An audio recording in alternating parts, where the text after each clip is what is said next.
While searching for my wife at her office, I noticed a gold-plated pen engraved with my daughter's name. The moment I picked it up, I heard a mechanical click. A hidden wall opened before my eyes. Curiosity drove me to step inside. What I found made my hands tremble and took my breath away, because the truth I'd been searching for all this time had been imprisoned in this very room. Thank you for being here. Before we continue, hit like, subscribe, and comment where you're watching from. Quick note, this is a fictional story with dramatized elements for storytelling and educational value. Any resemblance to real events is coincidental, but the message is deeply meaningful. Now let me tell you what happened next. The Seattle rain hadn't let up since morning. I drove through it anyway, wipers slapping a rhythm against the windshield that matched the unease in my chest. I needed to see Vanessa, to talk, to feel connected to something. Anything that didn't remind me that my daughter had been gone for 6 months and 3 days. Columbia Center rose like a steel monolith against the gray November sky. 76 floors of glass and ambition. Pierce Development Corporation occupied the 28th floor had for 18 years. I'd built this company from the ground up with my late wife Jennifer. Now it felt like walking through someone else's dream. I parked in my reserved spot and took the elevator up, barely noticing the familiar hum of machinery or the soft chime at each floor. My mind was elsewhere. It had been elsewhere since April 15th. Since the day Natalie's car was found abandoned near Rattlesnake Ledge, doors open, keys inside, no sign of my daughter anywhere. The elevator doors opened onto the 28th floor. Our reception area was all dark wood and understated elegance, Jennifer's design years ago. Amanda Clark looked up from behind the curved desk, her professional smile faltering just slightly when she saw me. "Mr. Pierce," she said, her voice careful. "I wasn't expecting you today." "Is Vanessa in?" I asked, keeping my tone light. Lately, everyone spoke to me like I was made of glass, like if they said the wrong thing, I'd shatter. Amanda glanced at her computer screen. "She's with a client right now. A design consultation. Should be another 20 minutes or so." She paused. "Would you like me to let her know you're here?" I shook my head. "No need. I'll wait in her office." I had a key. Vanessa had given it to me 6 months ago after we'd gotten married. "You're always welcome in my space," she'd said, pressing the small silver key into my palm.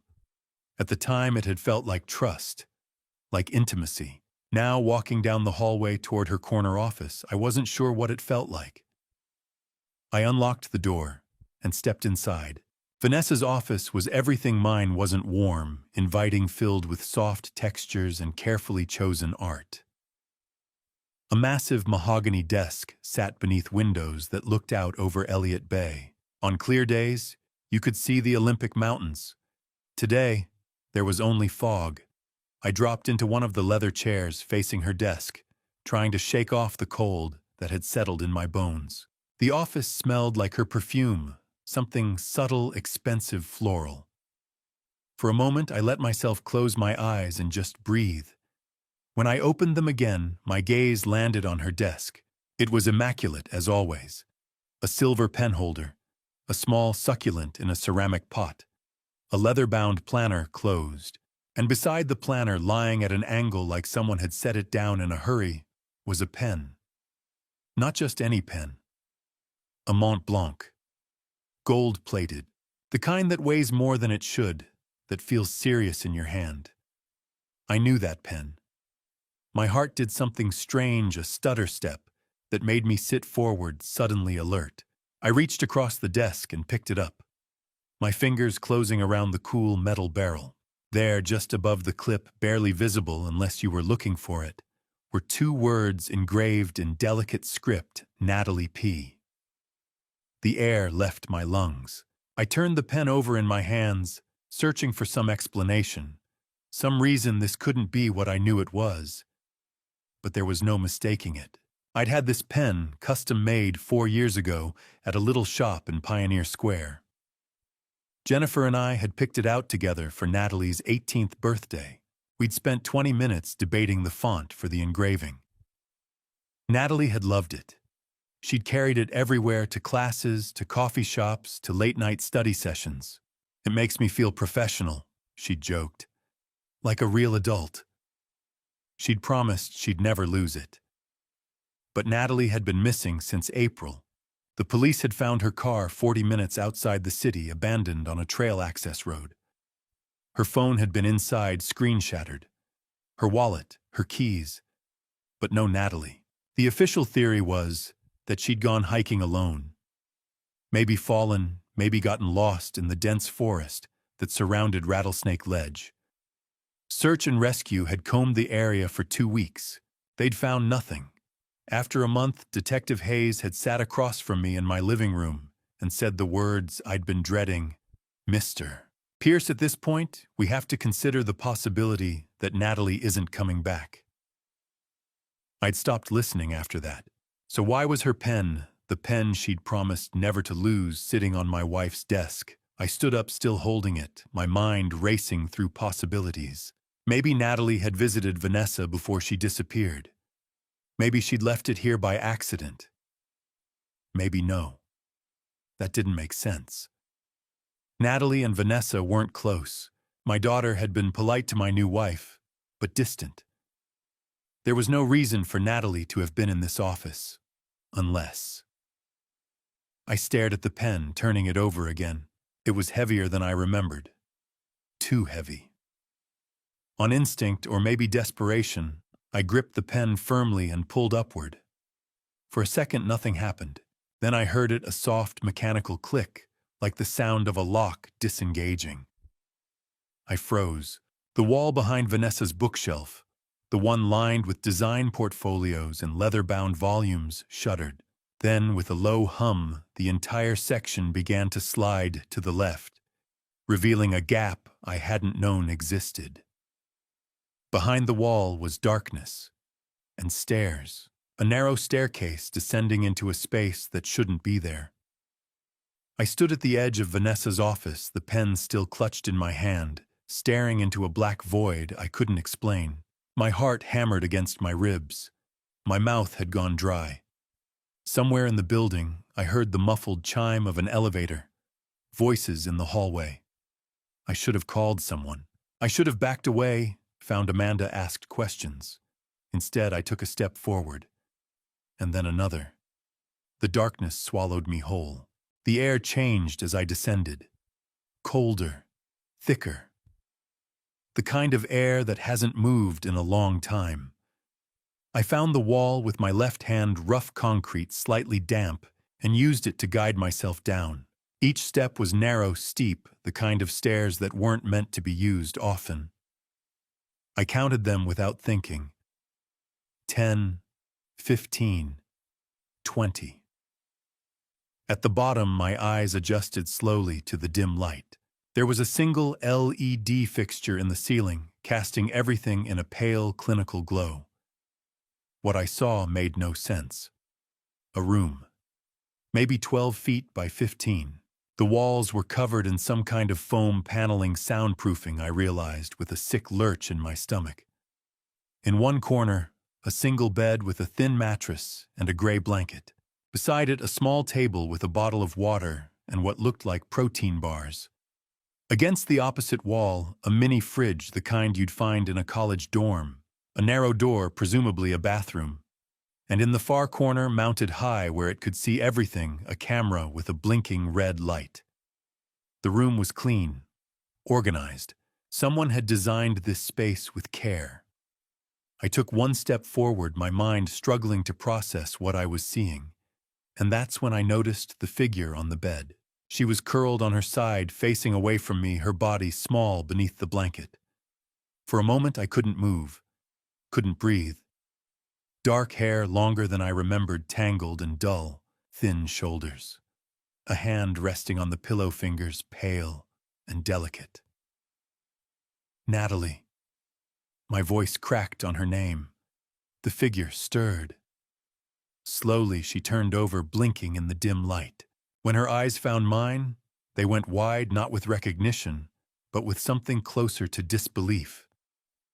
Like she was seeing a ghost. Not to Lee, I said again, and this time I was moving, crossing the small space in 3 strides, dropping to my knees beside the bed. She pushed herself up on one elbow, staring at me. Her face was gaunt shadows under her eyes, her cheekbones sharper than they should be. But it was her. My daughter. Alive. Dad. The word was barely a whisper. I reached for her, and she flinched just slightly, an instinctive recoil, but then she seemed to understand that I was real, that this wasn't some trick or hallucination. She collapsed forward into my arms, and then she was sobbing.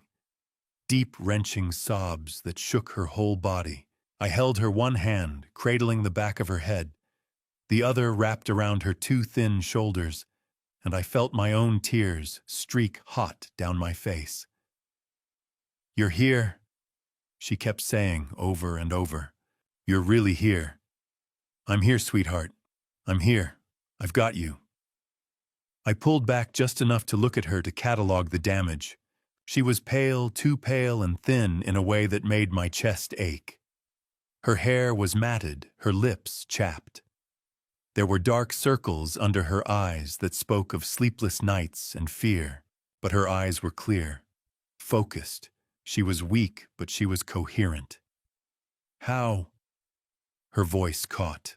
"How did you find me?"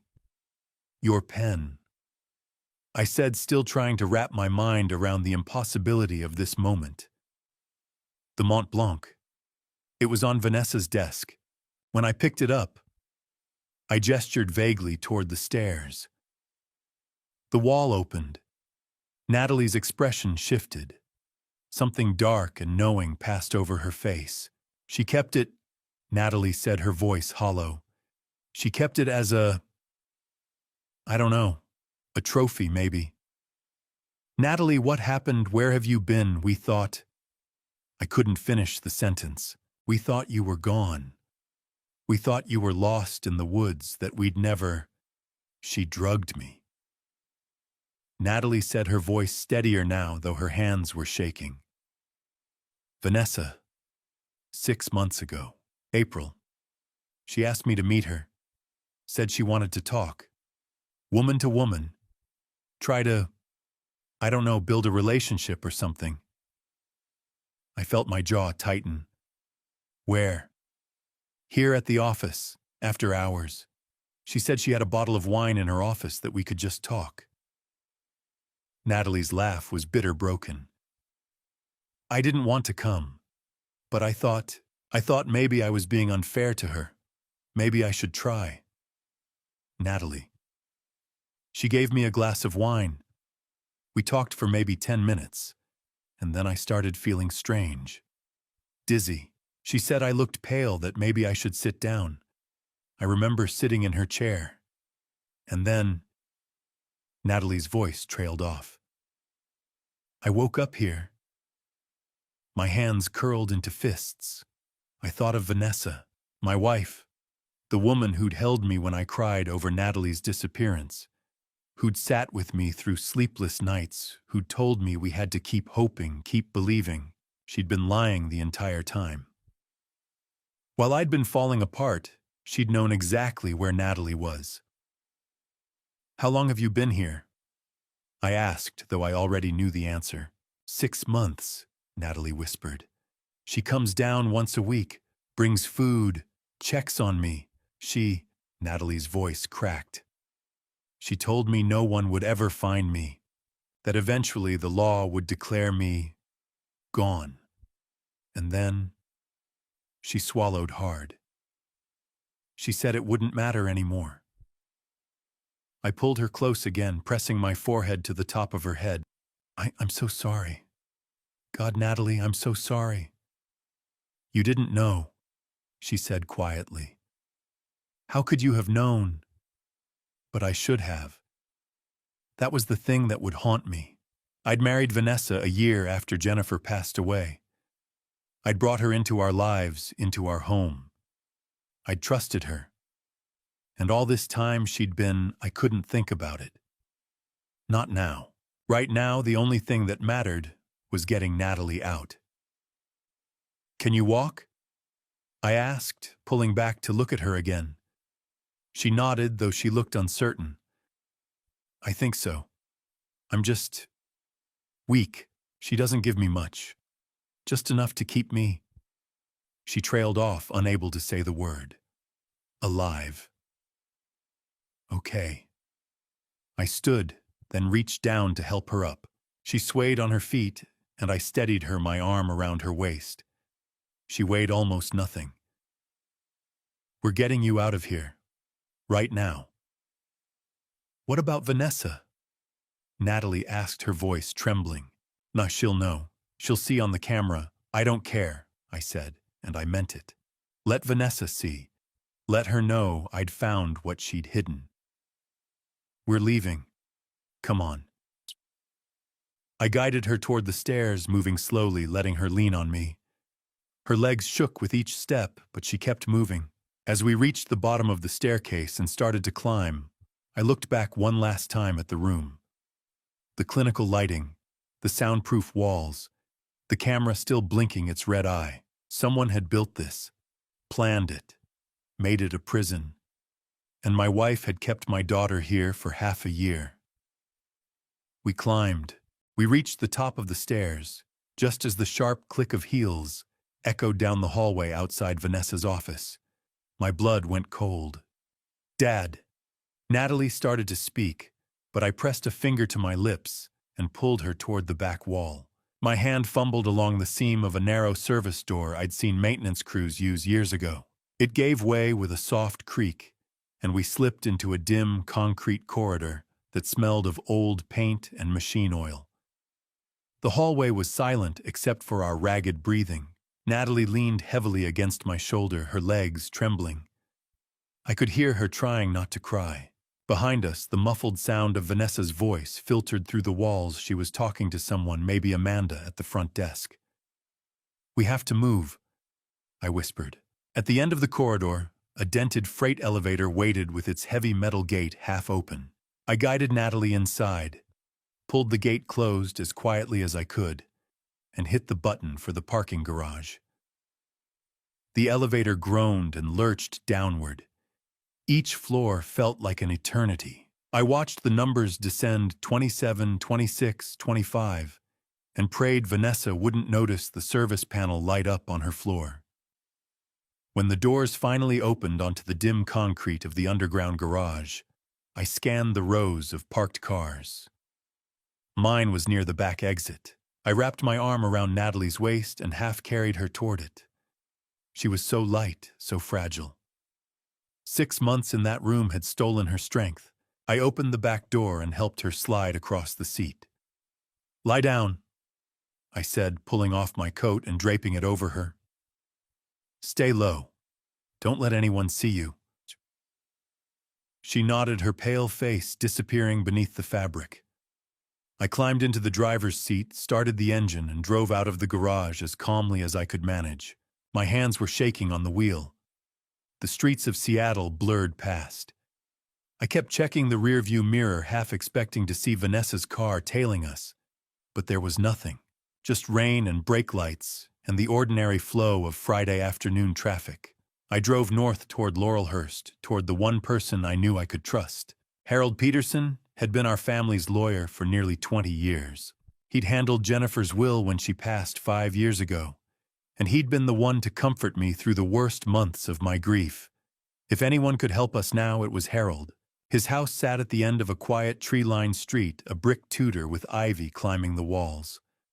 I pulled into the driveway and sent him a single text, emergency. At your door, please.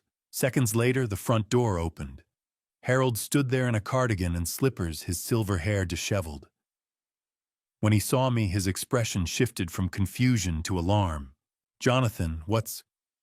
I need your help, I said. I opened the back door and gently lifted Natalie to her feet. Harold's face went white. My God. Natalie? His wife Linda appeared behind him, her hand flying to her mouth. She rushed forward and took Natalie's other arm, guiding her inside. They led her to the living room couch, and Linda disappeared into the kitchen, returning moments later with a thick blanket and a glass of water. Natalie took the water with trembling hands and drank slowly. She looked so small, wrapped in that blanket, her eyes hollow and haunted. Harold sat down across from us, his lawyer instincts kicking in despite the shock.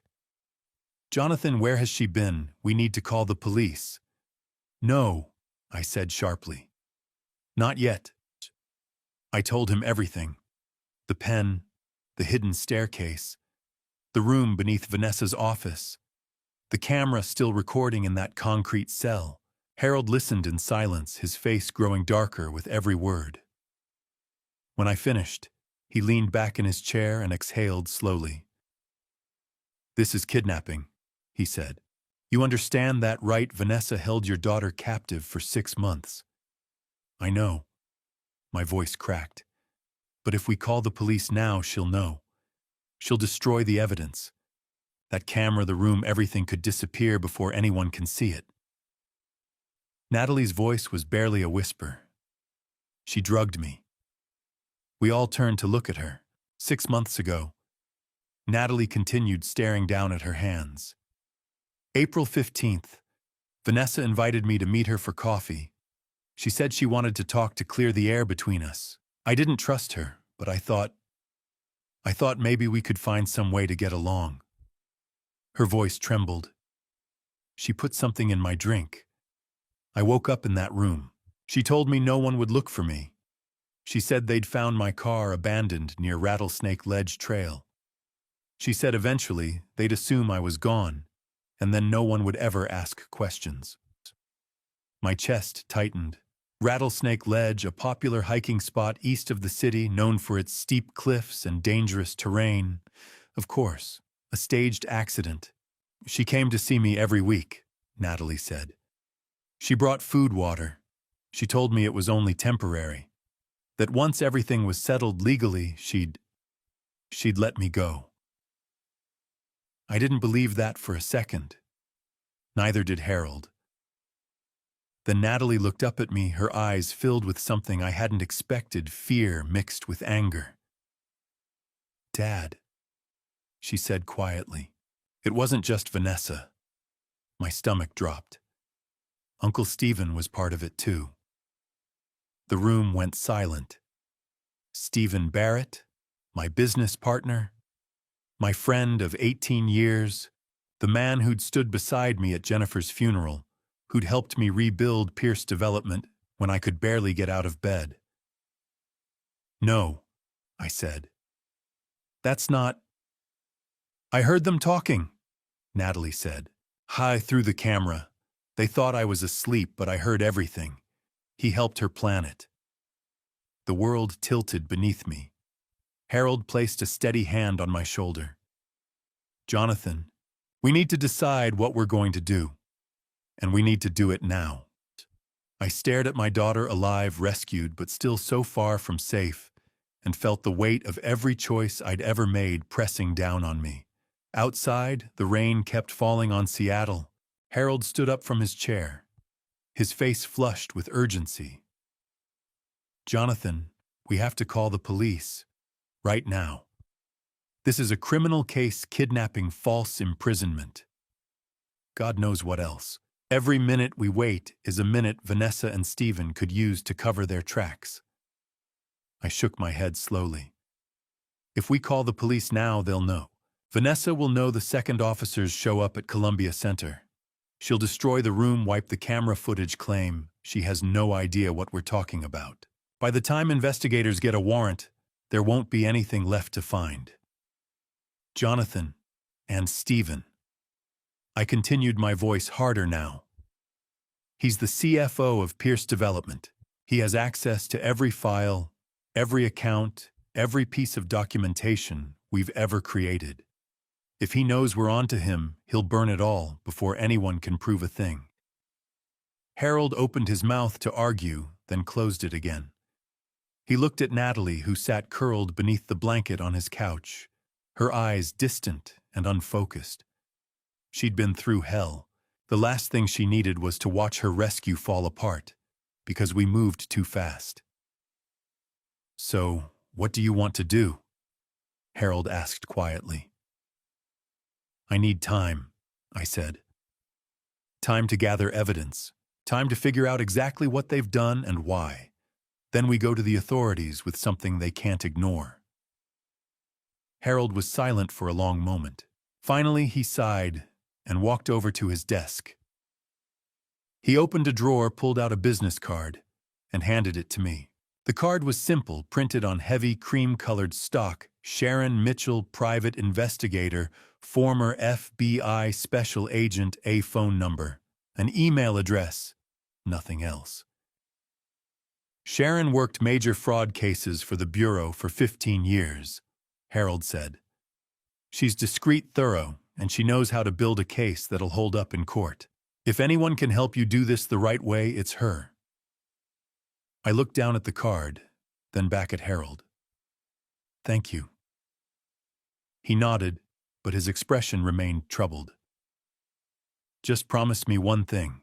If this gets dangerous, if Vanessa or Stephen realizes what you're doing, you call the police immediately. No hesitation. Understood." "Understood." I pulled out my phone and dialed the number on the card. It rang 3 times before a calm, professional voice answered. "Mitchell Investigations." "Ms. Mitchell, my name is Jonathan Pierce. Harold Peterson gave me your number. I need your help with a sensitive matter." There was a brief pause. "Harold's a good man.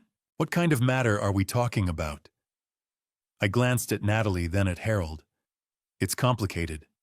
I'd rather explain in person." "Can you meet tonight?" "Yes. There's a cafe near Pike Place Market. Corner of First and Pine. 8 o'clock. I'll be there." "Good. And Mr. Pierce." Her voice sharpened slightly. "Come alone. If this is as sensitive as you say, we don't need an audience." The line went dead. I pocketed my phone and looked at Harold. "I have to go home first. If Vanessa suspects anything, if she realizes Natalie's gone, this whole thing falls apart." Linda appeared in the doorway holding a tray with soup and crackers. She set it down in front of Natalie and gave me a long, searching look. "Be careful," she said softly. I nodded. "Natalie stays here. Don't let anyone know she's with you. Not even your neighbors." Harold walked me to the door. As I stepped outside into the cool evening air, my phone buzzed. Vanessa's name lit up the screen. My stomach tightened. I answered, forcing my voice to sound casual. "Hey. Honey, where are you?" Vanessa's tone was light, almost playful. "I tried calling you earlier, but you didn't pick up. I was starting to worry." "Sorry, I was in back-to-back meetings all afternoon. You know how Fridays get." The lie came so easily, it scared me. "Just wrapped up a budget review with Vincent Caldwell. We're trying to nail down projections for the 4th quarter. "Oh, that sounds exhausting." She laughed, that warm, familiar sound I used to love. Now it made my skin crawl. "Well, hurry home. I'm making your favorite rosemary chicken with roasted potatoes." "Sounds perfect. I'll be there soon." I ended the call and sat in my car for a moment, hands gripping the steering wheel. My heart was pounding so hard I could hear it in my ears. The drive back to our house in Broadmoor felt surreal. I passed the same streets I'd driven 1,000 times, the same trees lining the sidewalks, the same lights glowing in familiar windows. Everything looked normal. Everything looked exactly the way it had this morning. But nothing was normal. Nothing would ever be normal again. I pulled into the driveway at 6:45. The house was lit up warm and inviting. Through the kitchen window, I could see Vanessa moving around setting the table. I took a deep breath, got out of the car, and walked inside. "There you are." Vanessa smiled and came over to kiss me. Her hands were warm against my chest. She smelled like rosemary and wine. How was your day? Long, I said, managing a tired smile. Vincent's worried about the Tacoma project. Thinks we're going over budget. You'll figure it out. You always do. She handed me a glass of red wine. Here. You look like you need this. I took the glass, took a sip. It tasted like ash in my mouth. We sat down to dinner. Vanessa talked about her day, a client meeting fabric samples, something about a design conference in Portland next month. I nodded, asked the right questions, laughed at the right moments. All the while I kept seeing Natalie's pale, hollow face, kept hearing her voice. She drugged me. She said no one would look for me. By 7:30, I'd finished eating and pushed my plate aside. I almost forgot I have a meeting with Harold tonight. We need to go over some paperwork for the estate trust. Jennifer's anniversary is coming up, and there are a few things we need to finalize. Vanessa's expression softened. Oh, honey, I know that's hard for you. She reached across the table and squeezed my hand. I squeezed back, smiled. I won't be late, I said. She kissed me goodbye at the door, her lips soft and familiar. Drive safe. I got in my car, pulled out of the driveway, and didn't exhale until I'd turned the corner. 20 minutes later, I parked near Pike Place Market. The cafe was small, tucked between a bookstore and a flower shop. Through the window, I could see a woman sitting alone at a corner table, mid-40s, dark hair, pulled back sharp eyes, scanning the room. Sharon Mitchell. I walked inside and she looked up. Our eyes met. I crossed the cafe and sat down across from her. Mr. Pierce. Yes. She folded her hands on the table. Tell me everything. And I did. I told Sharon everything. The pen with Natalie's name. The hidden wall behind the bookshelf. The staircase leading down into that soundproofed concrete room where my daughter had been held for 6 months. Vanessa's weekly visits. The staged accident at Rattlesnake Ledge. Stephen Barrett's involvement. Sharon didn't interrupt once. She sat across from me with a small leather notebook open in front of her, writing in quick, precise strokes. Her face remained calm, neutral, the kind of expression that came from years of listening to terrible stories without flinching. When I finally finished, she set down her pen and looked at me. Mr. Pierce, I need to ask you some questions. They might feel intrusive, but they're necessary. I nodded. Whatever you need. When did you marry Vanessa? June 2021. Almost 4 years ago. And when did you meet her? May 2020. At a fundraiser for the Seattle Arts Foundation. She was representing an interior design firm, Sterling and Associates. We talked about architecture design philosophy. She was charming, intelligent. She understood my work in a way most people don't. Sharon wrote something down. And how long after you met did you start seeing each other seriously? A few months. We dated through the summer, got engaged that December.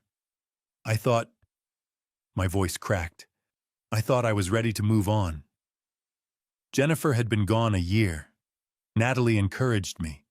She said her mother wouldn't want me to be alone forever. What do you know about Vanessa's life before you met her? I opened my mouth to answer, then stopped. What did I know? She grew up in California. I said slowly. San Diego, I think. She went to design school, somewhere in the Southwest. She moved to Seattle in 2019 to start her firm. Did you ever meet her family? No. She said her parents had passed. No siblings. Friends from before she moved to Seattle. I frowned. A few, but no one close. She said she was focused on building her business. Sharon leaned forward slightly. Mr. Pierce, did you ever visit her office, the one for Sterling and Associates? My stomach tightened. No. She always met clients at their locations or worked from home. She said it was more personal that way. Did she have business partners, employees? She mentioned a few contractors she worked with, but I never met them. Sharon closed her notebook and looked at me with something that might have been sympathy. Mr. Pierce, I don't think you know very much about your wife at all. The words hit me like a punch to the chest. She was right. I'd married a woman I barely knew. I'd brought her into my home, introduced her to my daughter, given her access to my life, and I couldn't name a single verifiable fact about her past. How had I been so blind? Here's what we're going to do, Sharon said, her voice firm and steady. First, Natalie stays exactly where she is. Harold's house is safe, and no one outside this room needs to know she's there. If Vanessa or Stephen realize she's free, they'll disappear before we can build a case against them. I nodded.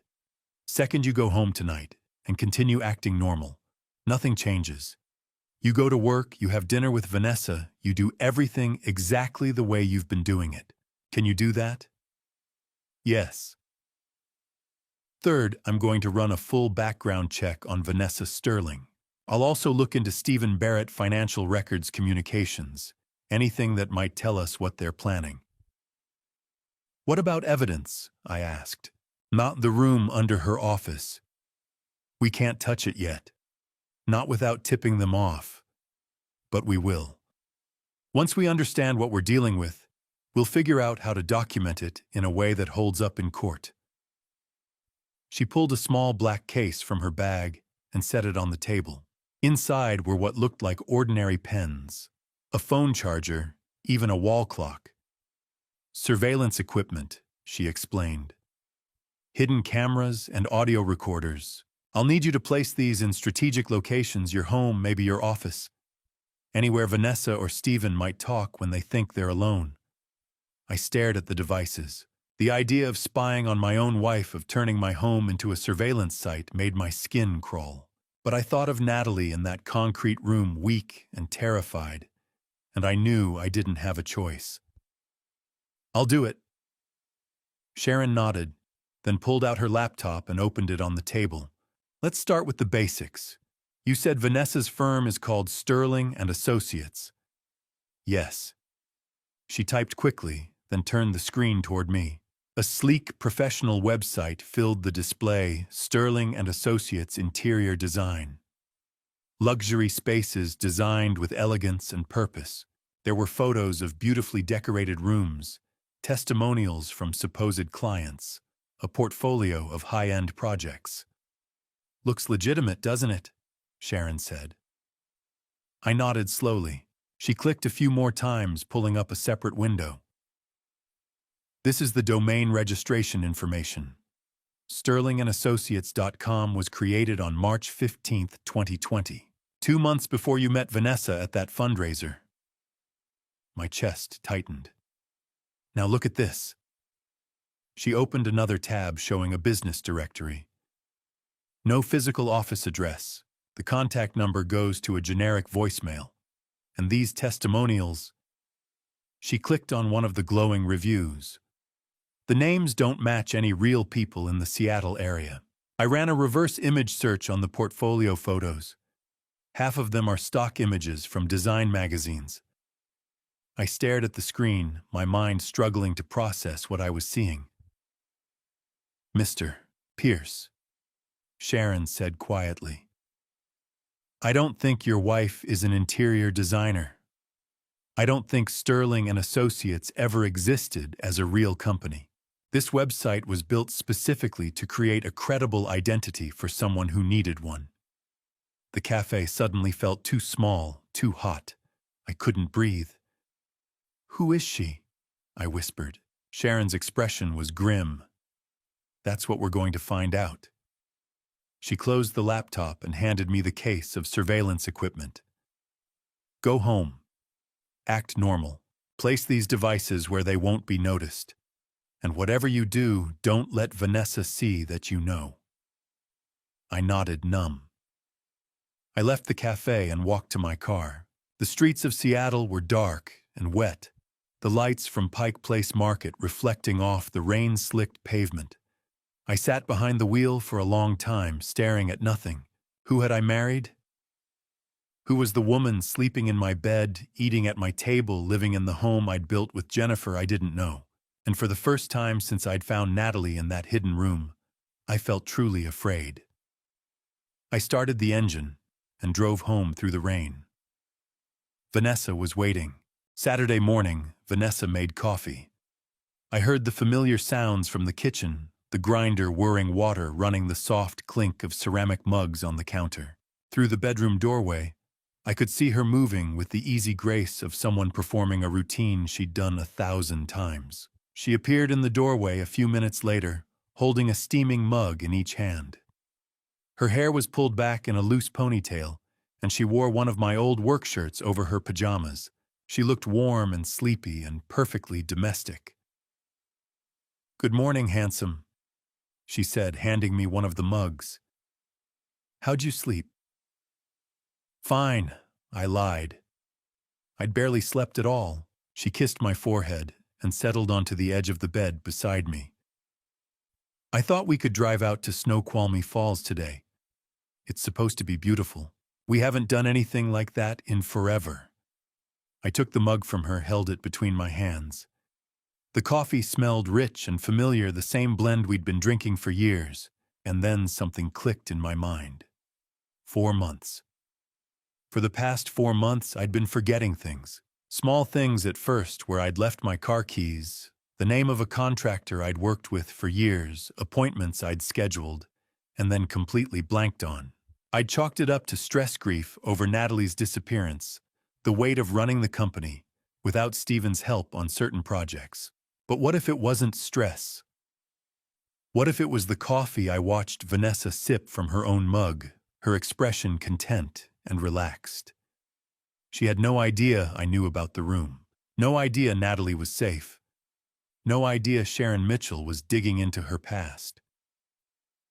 "That sounds nice," I said carefully. "Let me take a shower first." "Take your time." She kissed me again and left the room. The moment she was gone, I stood and walked quietly to the closet.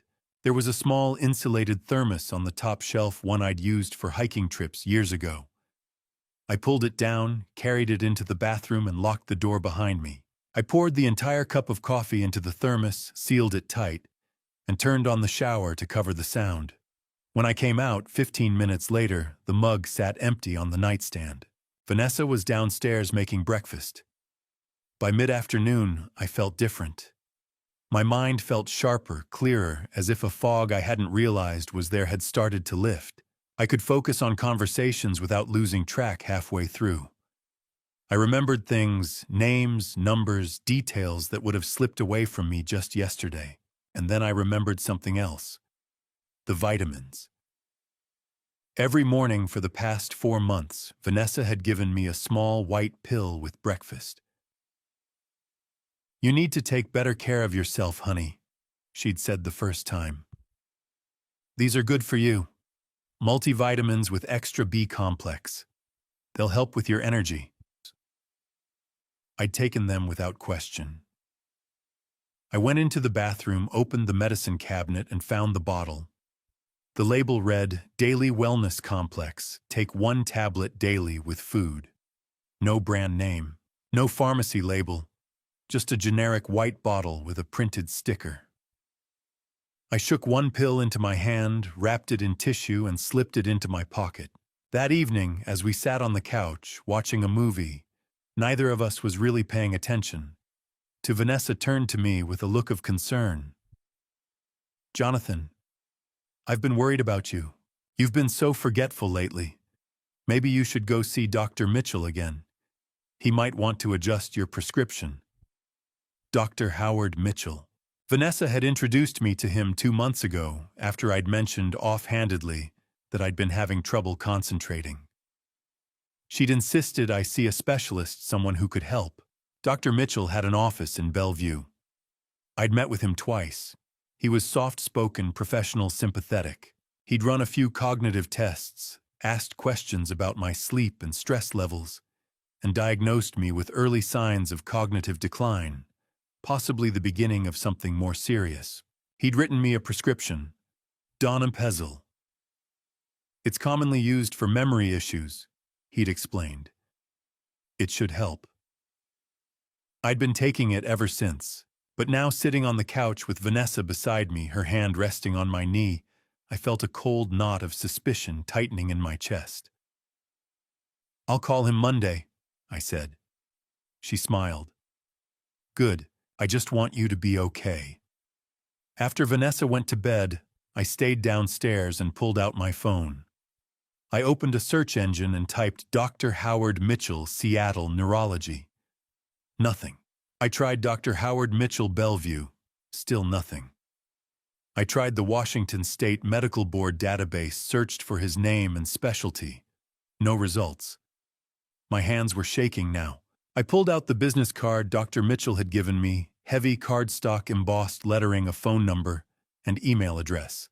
I dialed the number. It rang twice, then clicked over to an automated answering service. "Thank you for calling.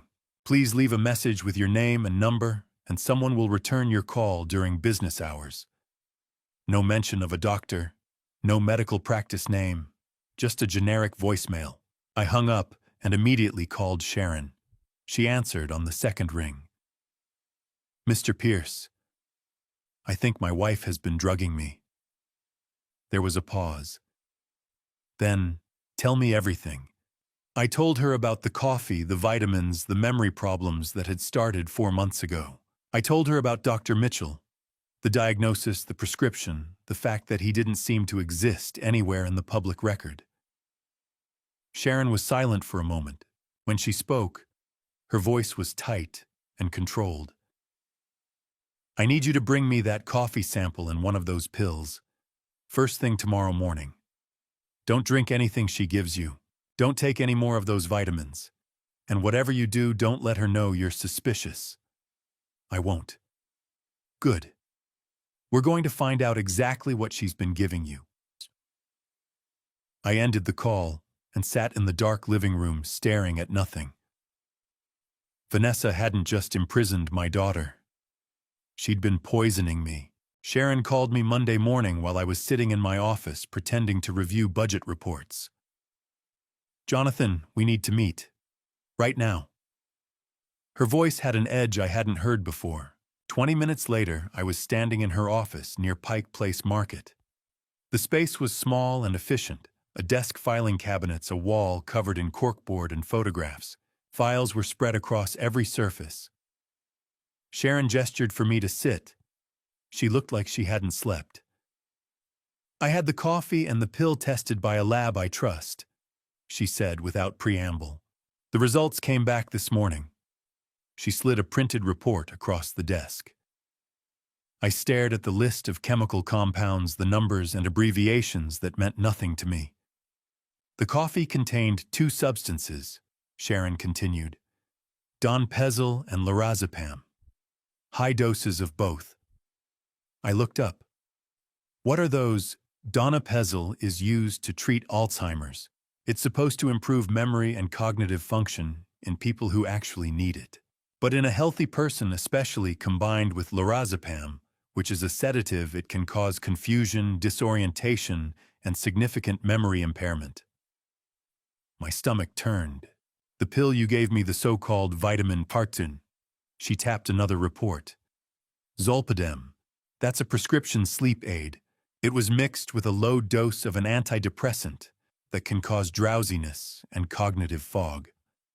So she was systematically destroying your cognitive function, yes." Sharon's voice was flat professional, but I could see the anger in her eyes. "If you'd continued taking these substances within a few months, you'd have exhibited signs of serious mental decline, enough that someone could argue you were no longer capable of managing your own affairs." I felt like the floor was tilting beneath me. "There's more." Sharon pulled a manila folder from the pile and opened it. Inside was a photograph of a coffee cup, the one I'd brought her in the thermos. She dusted it for fingerprints. I ran the prints through a database I have access to. Vanessa Sterling doesn't exist in any official record before 2020.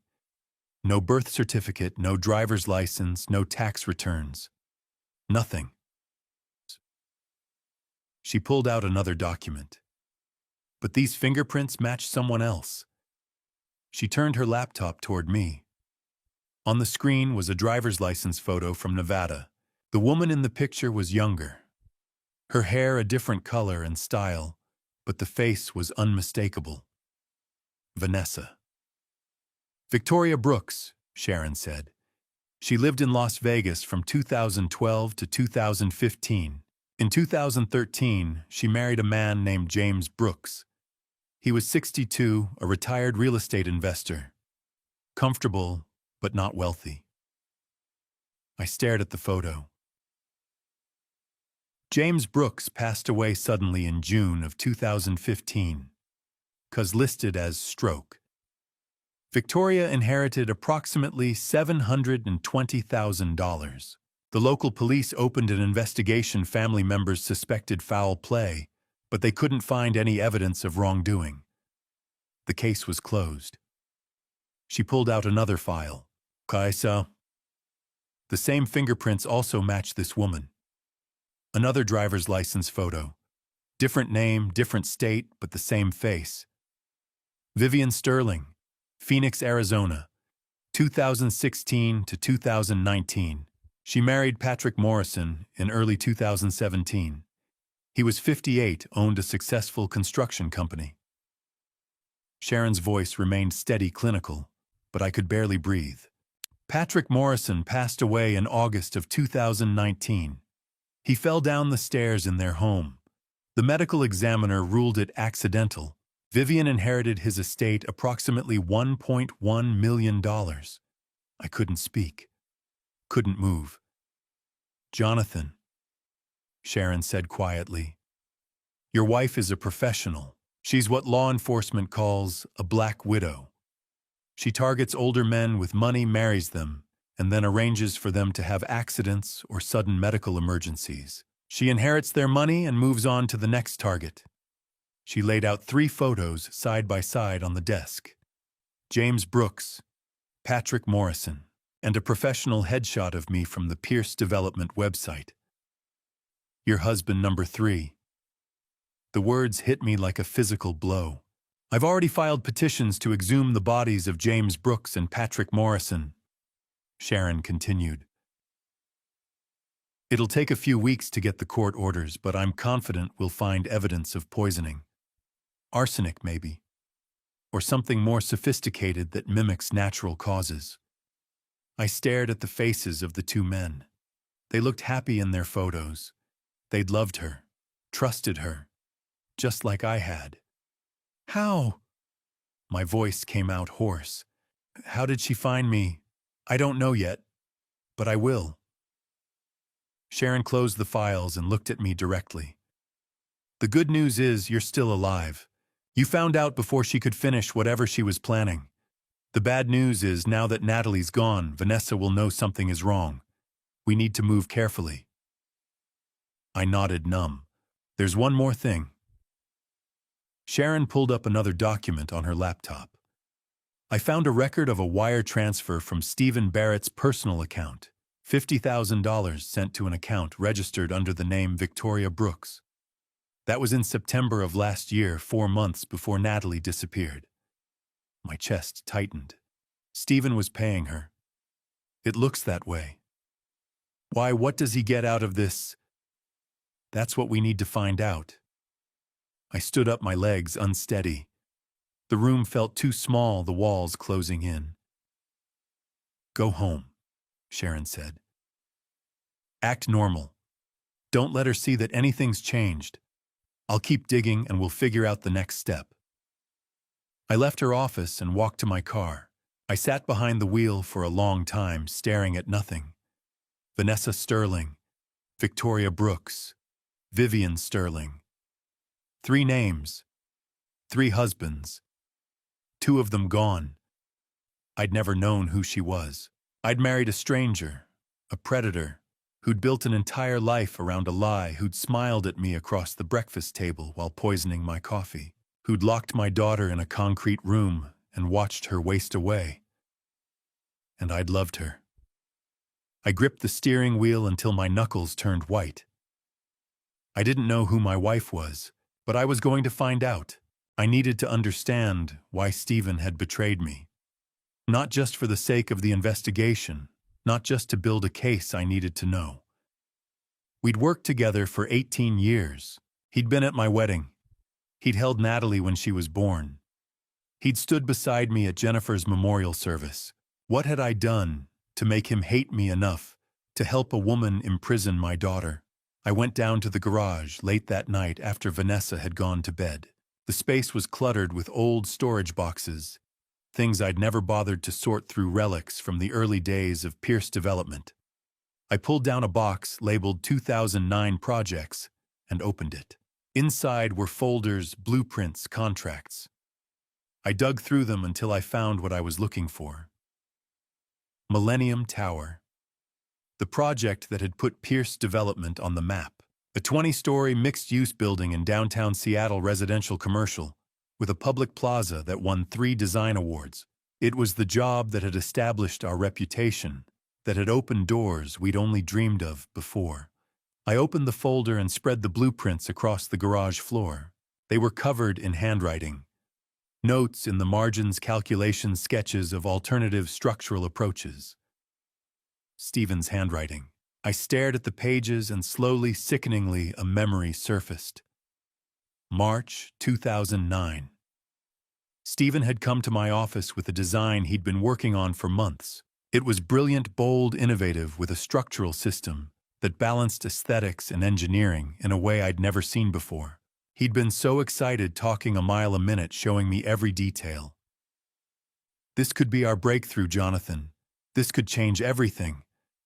I'd told him it was incredible. I'd told him we'd present it together.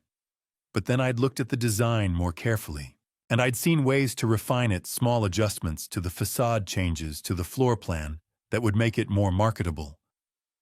I'd spent a week reworking his concept, making it my own. And when the time came to present to the client, I'd gone alone. I found the presentation cover sheet at the bottom of the stack. In my own handwriting, dated March 2009, Millennium Tower. Presented by J. Pierce Development Corporation. Stephen's name was nowhere on it.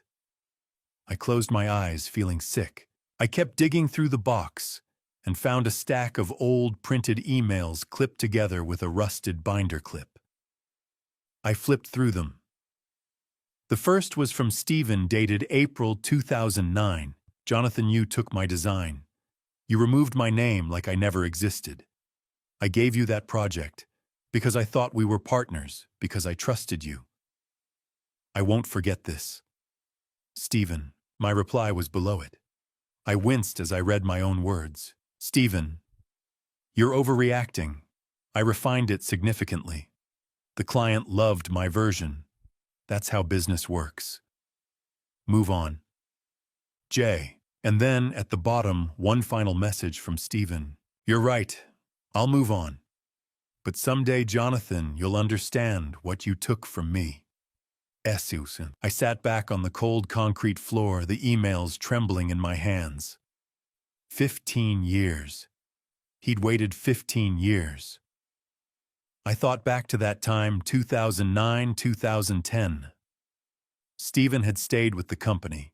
He'd kept working, kept smiling, kept showing up to meetings and client dinners. I'd assumed he'd gotten over it. I'd assumed we'd moved past it. But he hadn't. He'd been waiting. A horrible thought crept into my mind. I pulled out my phone and called Harold. He answered on the third ring, his voice groggy. Jonathan, it's almost midnight. What's wrong? Harold, I need to ask you something. About Jennifer. A pause. All right. Stephen, did he ever have feelings for her? The silence on the other end of the line stretched so long I thought he'd hung up. By Harold. Jonathan, I probably shouldn't tell you this, but given everything that's happening, he sighed. Stephen proposed to Jennifer. in 2011, before you two started seeing each other. The world tilted. What? He asked her to marry him. She told me about it because she wasn't sure how to handle it. She cared about him, but not that way. She said there was something cold about him, something that made her uncomfortable. What did she say to him? She said no. She told him she valued their professional relationship, but didn't see him romantically. A few months later, she started dating you. I couldn't breathe. She chose you, Jonathan. She always chose you. I ended the call and sat in the dark garage surrounded by blueprints and ghosts. Stephen had brought me a brilliant design, the work of months, maybe years, and I'd stolen it. I'd erased his name and claimed it as my own. I'd built my reputation on his idea, and then I'd married the woman he loved. Jennifer had chosen me over him. She'd rejected him and chosen me. For 15 years, Stephen had watched me build a company on his stolen work. He'd watched me marry Jennifer, raise Natalie live, the life he'd wanted for himself. And when Jennifer passed in 2019, he'd seen an opportunity. Vanessa Victoria. Vivian, whatever her real name was, must have found him somehow. Or maybe he'd found her. Either way, they'd made a deal.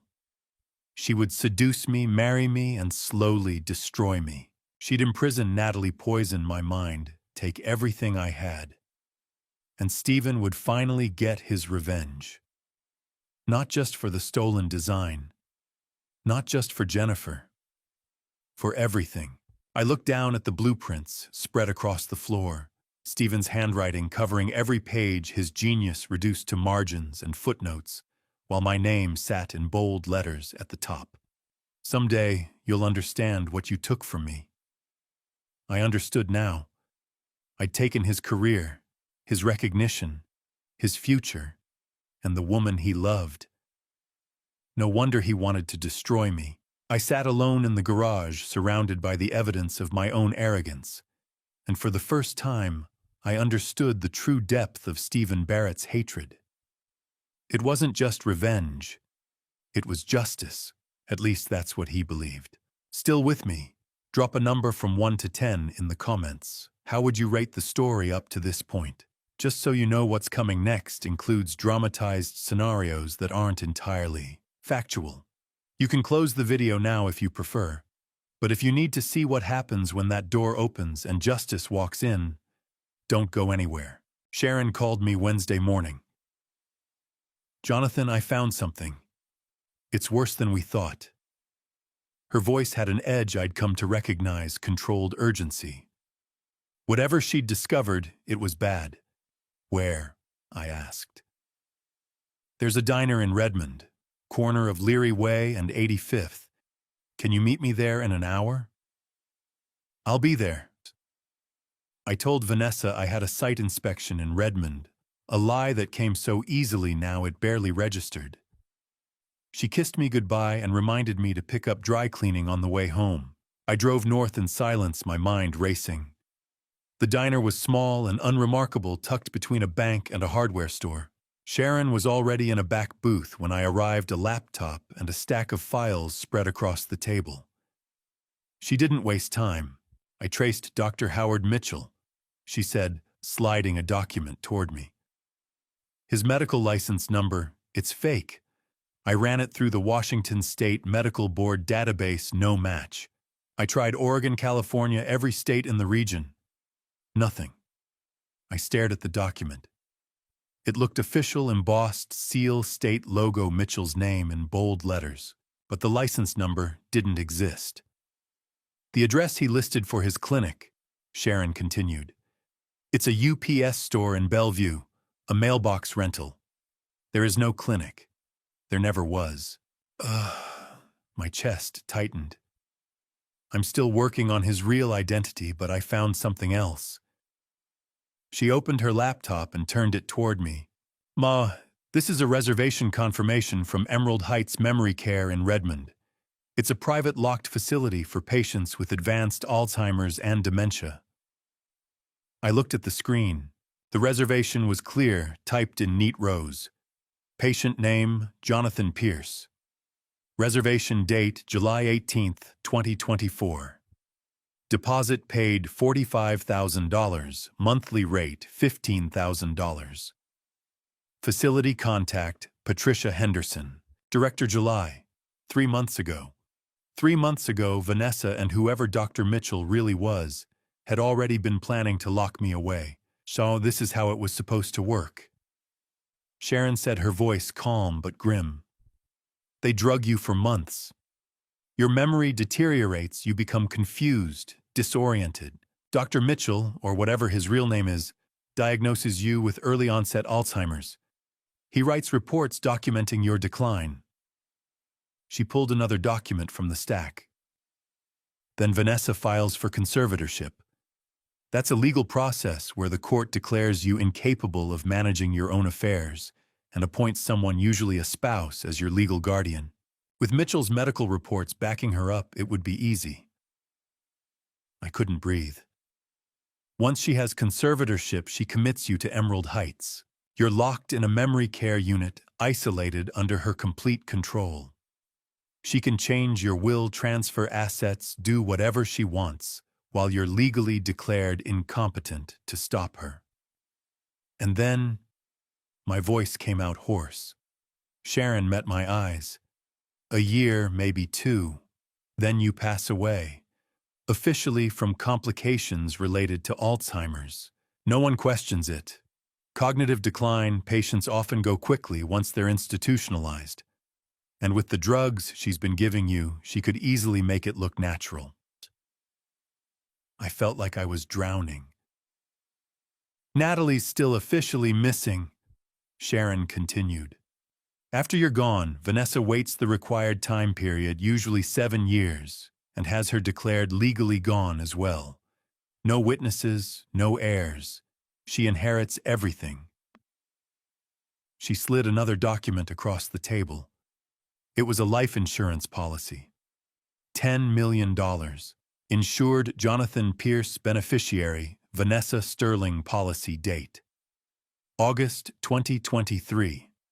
My signature was at the bottom, but I'd never seen this document before. I'd never signed it. She forged it, Sharon said quietly. I had a handwriting analyst look at it. The signature's close, but it's not yours. She must have practiced. I stared at the forged signature, my name written in someone else's hand. Your estate is worth approximately $52 million, Sharon said. The life insurance adds another 10. If everything had gone according to plan, Vanessa Sterling or Victoria Brooks, or whoever she really is, would have walked away with $62 million. $62 million. The number didn't even feel real. And Stephen, I asked. Sharon pulled up a bank transfer record. He was supposed to get 30%.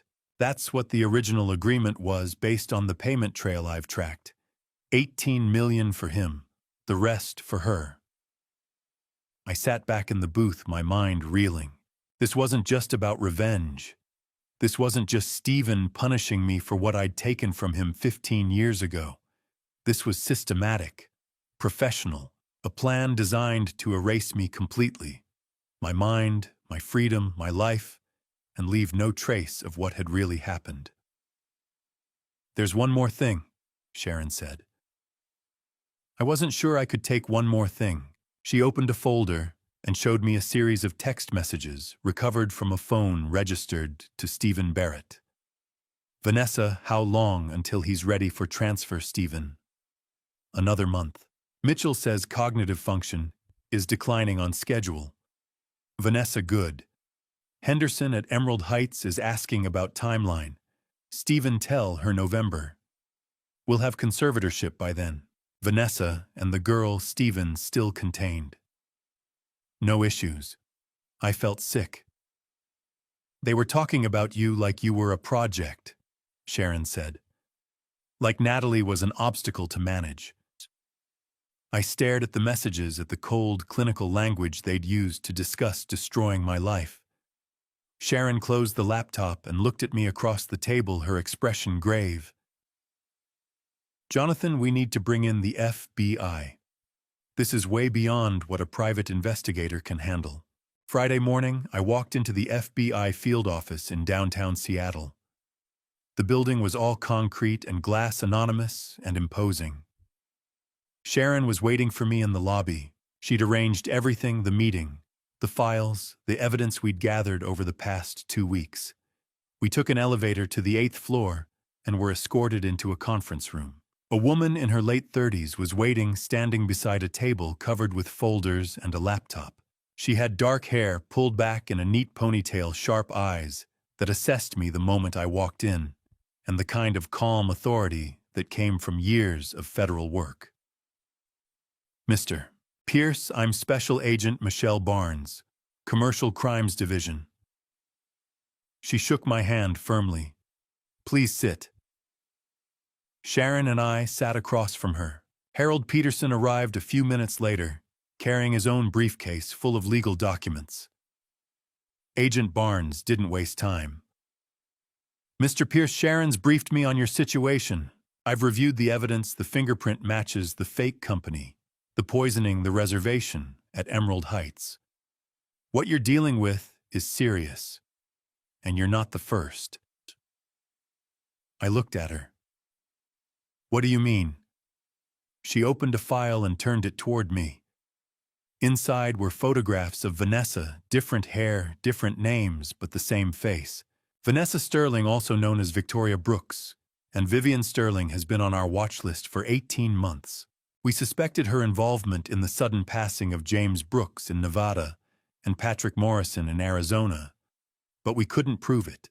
Both cases were ruled natural causes, and by the time we started looking deeper, she'd already moved on. My stomach turned. Your case gives us leverage, Agent Barnes continued. For the first time, we have a living victim, documented evidence of drugging, financial fraud, kidnapping. We have a chance to stop her before she finishes what she started. What do you need from me? I asked. We need to catch her in the act. Confessing, planning, discussing the conspiracy with Stephen Barrett. We need recordings that will hold up in court. She laid out the plan. You continue pretending to decline. Your memory gets worse, your confusion increases. You agree when Vanessa suggests moving into Emerald Heights. We'll equip you with a concealed recording device, something she won't detect. You wear it during conversations with her and Stephen. At the critical moment when you're about to sign conservatorship papers or admission documents, they'll feel safe. That's when people talk. That's when they reveal their plans. And then, I asked, then we move in, with recorded confessions, the forged insurance policy, the poisoning evidence, the fake doctor, the kidnapping. We'll have enough to arrest both of them and make charges stick. Harold leaned forward. There's something else you need to understand, Jonathan, about Jennifer's will. I turned to him. Jennifer set up her estate very carefully. She loved you, but she also wanted to protect Natalie. If Natalie were to pass away before turning 25 without having children of her own, the estate doesn't automatically transfer to you. I frowned. What do you mean? It goes into a protected trust. You can manage it, draw income from it, but you can't sell the core assets or transfer them to anyone else, including a spouse. It was Jennifer's way of making sure the company and the property stayed in the family. But you, Harold continued, his voice grim, if you were placed under conservatorship due to mental incompetence, the conservator, in this case Vanessa, could petition the court to modify the trust. She could argue that your condition requires liquidating assets for your care. Once the court approves, the protections Jennifer built would be gone. I felt sick. Vanessa researched this, Harold said. She knew about the clause. She knew she couldn't just inherit if Natalie was gone. She had to destroy your mind, first take legal control, and then dismantle the protections piece by piece. Agent Barnes nodded. This woman is meticulous. She's done this before and she's good at it. We only get one chance. If she suspects anything, if she thinks you're onto her, she'll disappear. New name, new state, new target. And we'll lose her. I looked at the three of them, Sharon, Harold, Agent Barnes. They were asking me to walk back into my house, smile at the woman who'd poisoned me and imprisoned my daughter, and pretend my mind was crumbling. I'll do it, I said. Whatever it takes. Agent Barnes handed me a small device that looked like a pen. This is a recording pen. Keep it in your shirt pocket. It'll pick up everything within 15 feet. We'll monitor remotely. Over the next few weeks, I gave the performance of my life. I forgot Vanessa's name and called her Jennifer. I asked her the same question 3 times in an hour. I left the stove on. I couldn't remember where I'd parked the car. I lost track of conversations mid-sentence. Vanessa's face showed concern, but I saw something else in her eyes, a flicker of satisfaction quickly hidden. By late November, she was making calls. Monday, November 25th. Dr. Mitchell came to the house. He wasn't the real Alan Brennan yet. Sharon was still tracking that lead. But whoever he was, he played his role perfectly. He examined me. Shone a light in my eyes, asked me to remember 3 words and repeat them 5 minutes later. I failed. He sat down across from Vanessa in our living room, his expression grave. Mrs. Pierce, your husband's cognitive decline has accelerated significantly. He needs professional care. Soon. Vanessa nodded, her face a mask of sorrow. I was afraid of that. I recommend we move forward with the admission to Emerald Heights. The sooner the better. That afternoon, Vanessa made the call. I heard her from the kitchen, her voice calm and efficient. Yes, this is Vanessa Pierce. We'd like to schedule my husband's admission. Yes, Friday works. November 29th. Thank you. She came back into the room and took my hand. It's going to be okay, sweetheart. They're going to take good care of you. I nodded, my eyes unfocused. The trap was set. 4 days until Friday. 4 days to pretend my mind was slipping away, while every word, every confession was recorded. 4 days until Vanessa Sterling finally made the mistake that would end her. Friday, November 29th. The day I was supposed to be admitted to Emerald Heights. But that morning, as Vanessa helped me into my coat, she said we had a short stop to make first. Stephen needs you to sign a few papers at the office. Just a temporary CEO transfer. It'll protect the company while you're getting treatment. I nodded slowly. Okay, if you think that's best. The recording pen was in my shirt pocket. I could feel its weight against my chest. Every word spoken in the next hour would be captured. We drove to Columbia Center in silence. Vanessa kept glancing at me, her face a careful mask of concern. I stared out the window, playing the role of a man whose mind was already half gone. The 28th floor was quiet when we arrived. Vanessa led me to the conference room, her hand gentle on my elbow. Inside, 4 people were waiting. Stephen Barrett sat at the far end of the table, documents in front of him. Beside him sat Dr. Mitchell in a dark suit, a leather portfolio filled with what I assumed were fake medical reports. Harold Peterson was there too, sitting off to the side, tension visible in his face. And across from Harold sat Vincent Caldwell, one of our oldest shareholders, a man who'd invested in Pierce Development decades ago. Jonathan, good to see you. Stephen gestured to the chair at the head of the table. Please sit. I sat down slowly, my movements uncertain. Vanessa took the seat beside me, her hand resting on my arm. Stephen slid a folder across the table. Jonathan, given your health situation, I'm proposing a temporary transfer of CEO responsibilities. It's precautionary, designed to protect both you and the company during your treatment. Vanessa nodded, her voice soft. It's the right thing, sweetheart. You need to focus on getting better. I looked down at the papers, blinking slowly, as if trying to make sense of the words. Then Vincent spoke. "Jonathan, I need to say something." The room went still. Vincent looked at Stephen, then back at me. "Stephen came to me last month, offered to buy my 15% stake in the company, double the market value." Stephen's jaw tightened. "Vincent, this isn't the time." I said no. Vincent continued, ignoring him. "But it made me wonder. If Stephen takes over as CEO while you're incapacitated, and he buys my shares, that gives him 70% control of Pierce Development." He leaned forward, his eyes on mine. "Jonathan, I've known you 20 years. Something about this doesn't feel right." The silence was suffocating. I looked at Vincent, then at Stephen, then at Vanessa. My face stayed blank, confused, the face of a man who couldn't quite follow what was being said. "It's okay, Vincent," I said slowly, my voice uncertain. "I trust Stephen. I trust my wife." Harold cleared his throat and pushed the document closer to me.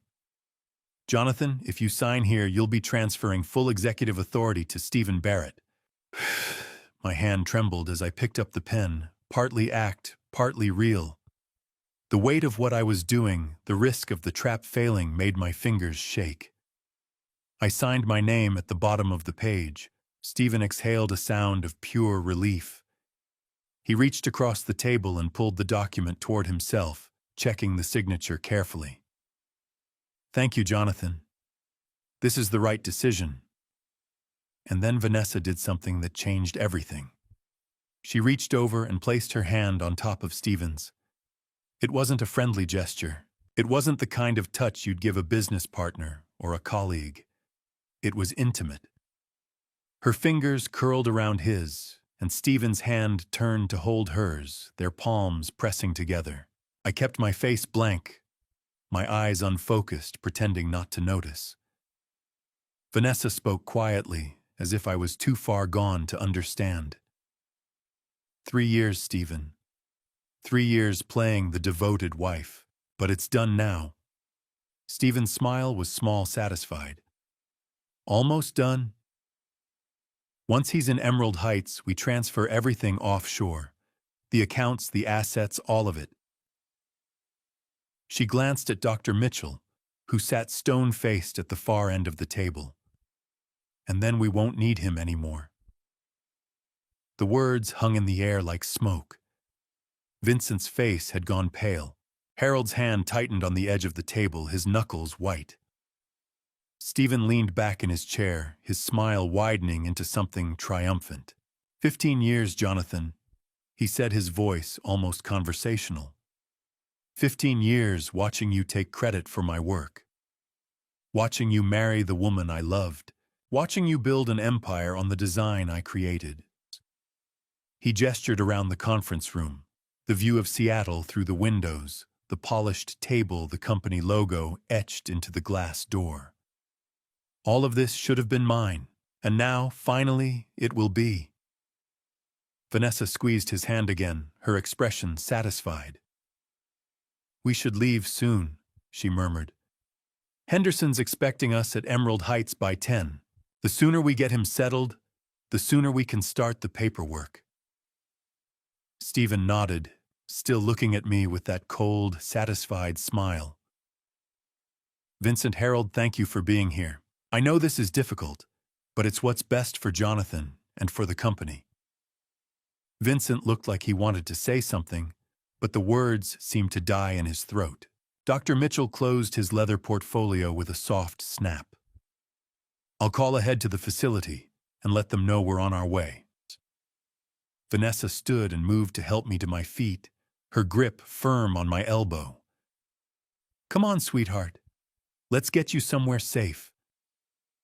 I let her guide me up from the chair, my movements slow and unsteady, my face slack and confused. Stephen gathered the signed documents and slid them into a folder. He stood buttoning his suit jacket, his posture relaxed and confident. He'd won. They'd won. 15 years of waiting, 3 years of careful planning, months of poisoning and manipulation, and now finally they had everything they wanted. Stephen walked toward the door, Vanessa at my side, Dr. Mitchell following behind. Harold remained seated, his face unreadable. Vincent stared at the table, his jaw tight. Stephen reached for the door handle, and then he stopped. He tilted his head slightly as if he'd heard something, or felt something. The energy in the room had shifted. It was subtle, a change in the air, a tension that hadn't been there a moment before. Stephen and Vanessa thought I couldn't hear them anymore. They thought the man slumped in the chair at the head of the table, confused, vacant, barely present, was already gone. But I heard every word. Stephen's voice dropped low, tight with tension. He was still standing near the door, his hand resting on the handle, but he'd turned back to face Vanessa. Our agreement was 50-50. He said, his voice hard. Half the estate, half the insurance payout. That was the deal. Vanessa's expression didn't change. She stood beside my chair, her hand still resting on my arm, her posture calm and composed. Was it? She said coolly. I don't recall signing anything, Stephen. His jaw tightened. Nixum, you wanted revenge on Jonathan. You got it. He's about to spend the rest of his life locked in a care facility, slowly losing his mind. Isn't that what you wanted? Stephen took a step toward her, his voice rising. We had a deal. I helped you plan this. I paid you $50,000. I gave you access to the company, to the financials, to everything you needed. You don't get to cut me out now. Vanessa's smile was cold, sharp as a blade. You helped me because you wanted to destroy him. The money was never really what mattered to you, was it? You wanted him to suffer. And he will. She gestured toward me, still slumped in the chair. You got exactly what you wanted, Stephen. Be grateful. Stephen's face darkened. You've done this before, haven't you, Brooks? Morrison? How many men have you... He stopped himself, but the words hung in the air. Vanessa tilted her head slightly, her expression almost amused. Only the ones foolish enough to trust me. The room went silent. Vincent Caldwell looked like he was going to be sick. Harold sat perfectly still, his face pale. Stephen stared at Vanessa, and for the first time, I saw something crack in his composure. You told me we were just going to scare Natalie. Make her disappear for a while. Let Jonathan think she was gone. You said she'd be safe. Vanessa's smile faded. Her eyes narrowed. You said she was staying somewhere comfortable. Stephen continued, his voice getting louder. A hotel, maybe a rental property. But that's not true, is it? What room were you talking about, Vanessa? What did you do? I watched his face carefully. The shock was real. The horror was real. Stephen Barrett had wanted to destroy me. He'd helped Vanessa poison me, manipulate me, set me up for conservatorship and financial ruin. But he hadn't known about the room. He hadn't known Natalie was locked in a soundproofed cell beneath Vanessa's office, starving and terrified, for 6 months. Vanessa opened her mouth to respond. And that's when I stood up. The movement was smooth, deliberate. No trembling. No confusion. I straightened my shoulders, pulled the recording pen from my shirt pocket, and set it on the conference table with a soft click. But I'm not a fool! I said, my voice clear and steady. And I heard every word. The room froze. Vanessa's face went white. Her mouth opened, but no sound came out. Stephen turned toward me, his eyes wide with shock. Jonathan. Every confession. I continued, looking directly at Vanessa. Every plan. Every lie. All of it recorded. The door to the conference room burst open. Special Agent Michelle Barnes stepped inside, flanked by 6 federal agents in dark suits and bulletproof vests. Their expressions were hard, professional, focused. Vanessa Sterling. Agent Barnes said, her voice calm and authoritative. Also known as Victoria Brooks and Vivian Sterling. You are under arrest for kidnapping conspiracy to commit fraud, attempted conservatorship, fraud, forgery, and conspiracy in connection with the suspicious passings of James Brooks and Patrick Morrison. Two agents moved toward Vanessa. She took a step back, her face twisting with rage. You have no proof I did anything illegal, she spat. Agent Barnes pulled a tablet from her jacket and turned it toward Vanessa. On the screen was a grainy black and white image, a small concrete room with a single bed, a mini refrigerator, and a young woman curled up on the mattress. Natalie. We have 6 months of surveillance footage from the hidden room in your office, Agent Barnes said. We have the recorded confessions from the last 10 minutes, including your admission of involvement in previous cases. And we have testimony from your victim. Vanessa's eyes flicked to the tablet, then back to Agent Barnes. For the first time, I saw fear in her face. One of the agents stepped forward with handcuffs. Turn around, please. Vanessa didn't move. I want a lawyer. You'll get one. Agent Barnes nodded, and the agents took Vanessa by the arms. She jerked away, but they held her firmly, turning her around and cuffing her wrists behind her back. Dr. Mitchell, or whoever he really was, tried to move toward the door. Another agent stepped in front of him, blocking his path. Dr. Howard Mitchell, Agent Barnes said, turning toward him. Or should I call you Alan Brennan? Impersonating a medical professional is a federal offense. You're also under arrest for conspiracy to commit fraud and aiding in the unlawful detention of Natalie Pierce. Alan's face crumpled. He didn't resist as the agents cuffed him. Stephen stood frozen in the middle of the room, staring at me. His face was ashen, his hands shaking. Stephen Barrett, Agent Barnes said. You're under arrest for conspiracy to commit fraud and financial crimes related to this case. Wait. Stephen's voice cracked. I didn't know about the room. I didn't know she was hurting Natalie.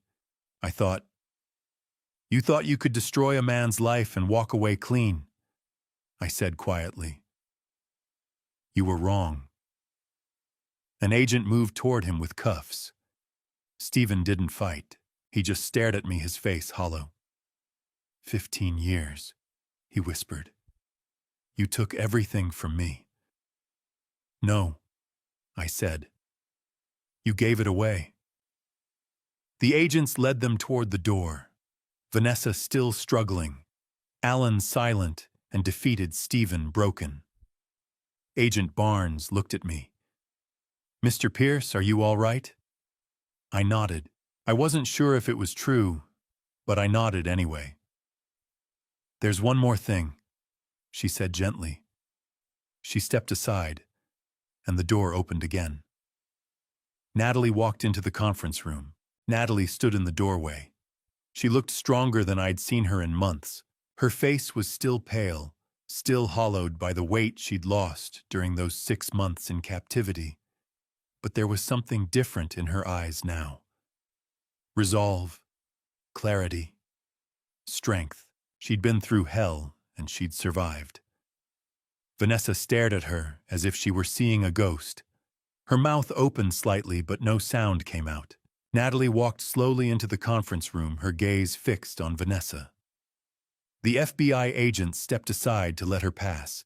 You told me I'd be in that room for 7 years. Natalie said, her voice steady. You said by then Dad would be gone, the legal paperwork would be settled, and no one would care about me anymore. Vanessa's jaw tightened, but she said nothing. Every week you came down, Natalie continued. You brought food just enough to keep me alive. And you talked. She took another step closer. You told me about James Brooks, about how easy it was to make him trust you, how he'd signed over his accounts 3 weeks before he passed. You said he never saw it coming. Vanessa's face remained stone cold, but I saw a flicker of something in her eyes. Fear, maybe. Or rage. "And Patrick Morrison," Natalie said. "You told me he was harder. Took almost 2 years, but in the end, he believed every word you said. Right up until the moment he fell down those stairs." She stopped a few feet from Vanessa, her hands steady at her sides. "You said men are so easy to manipulate. They think with their hearts, never with their brains. You were proud of it." The room was utterly silent. Natalie turned to look at Stephen, who stood frozen near the conference table, his face ashen. "And you," she said quietly. "Uncle Stephen, you gave her everything. Dad's financial records, his weaknesses, his grief about losing Mom." Stephen closed his eyes. "You helped her research my father like he was a target in some kind of operation. You told her exactly how to hurt him." Stephen's voice came out hoarse.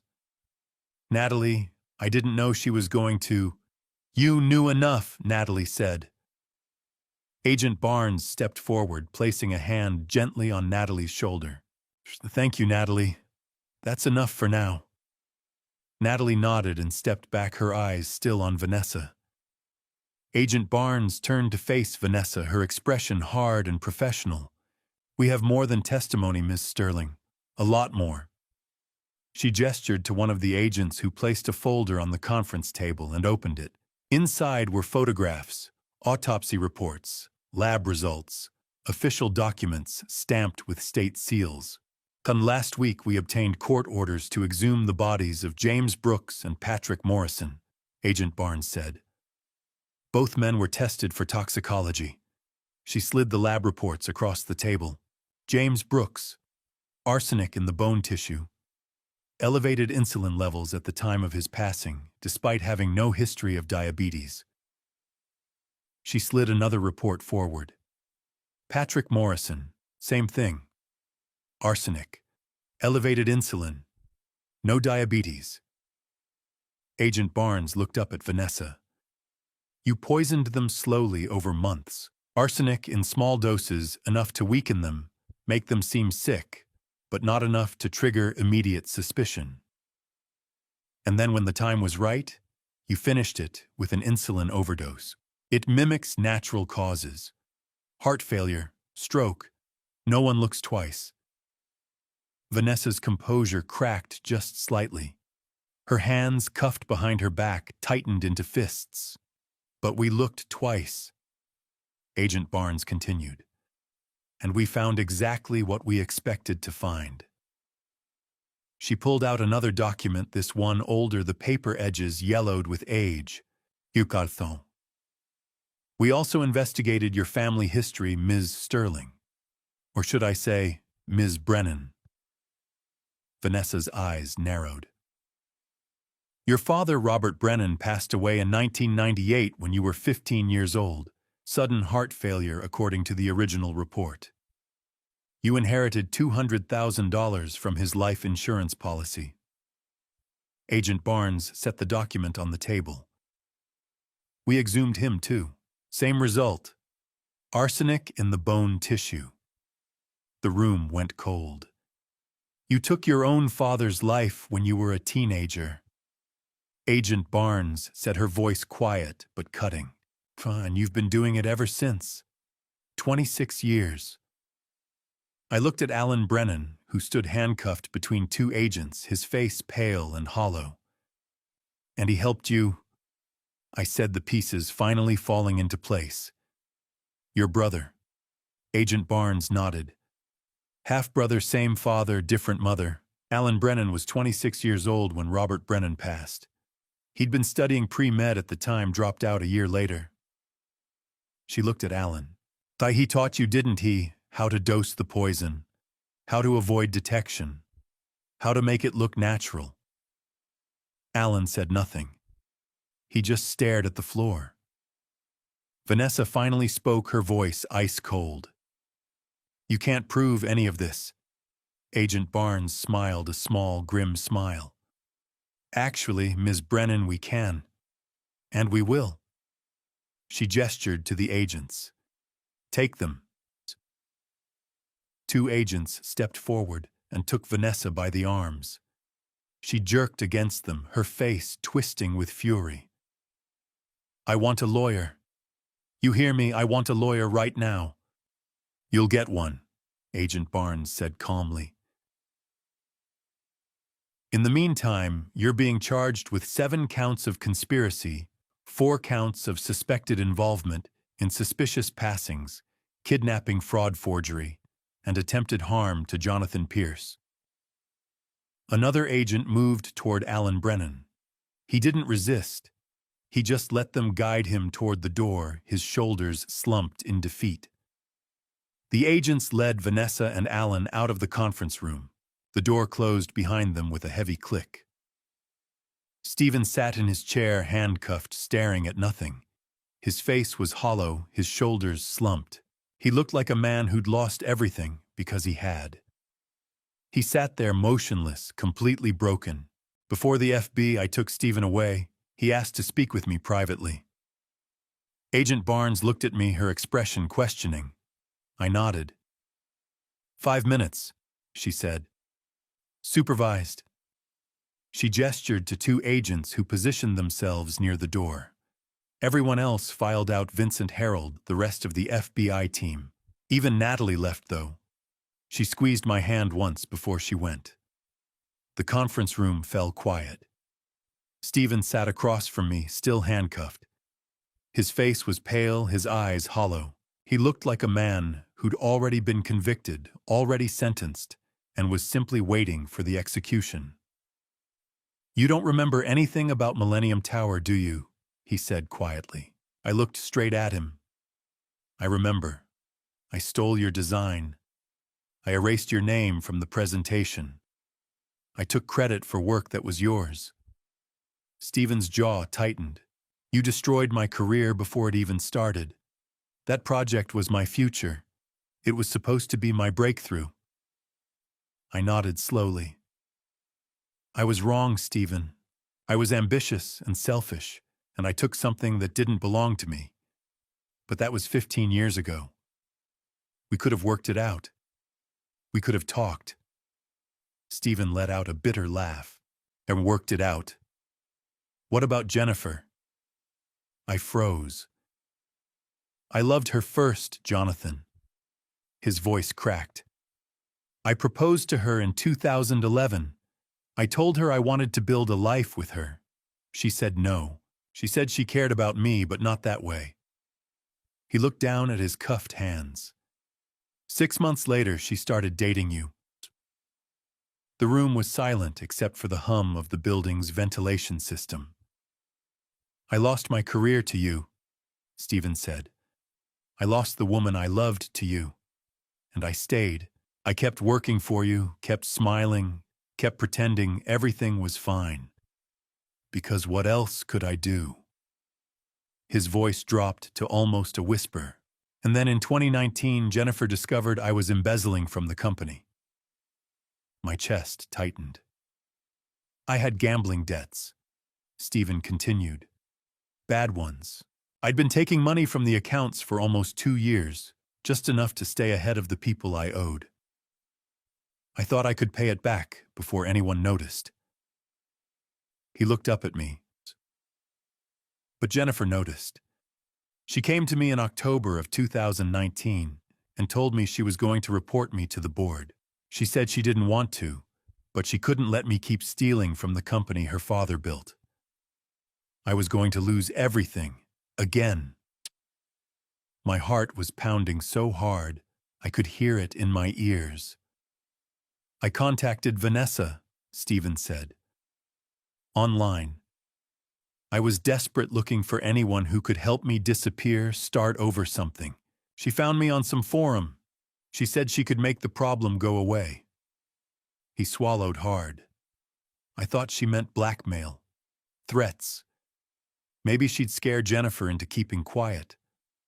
I don't know. I wasn't thinking clearly. His voice broke. I didn't know she was going to take Jennifer's life. I stood up so fast my chair scraped across the floor with a harsh screech. What? Stephen looked up at me, his eyes red. Jennifer didn't pass naturally, Jonathan.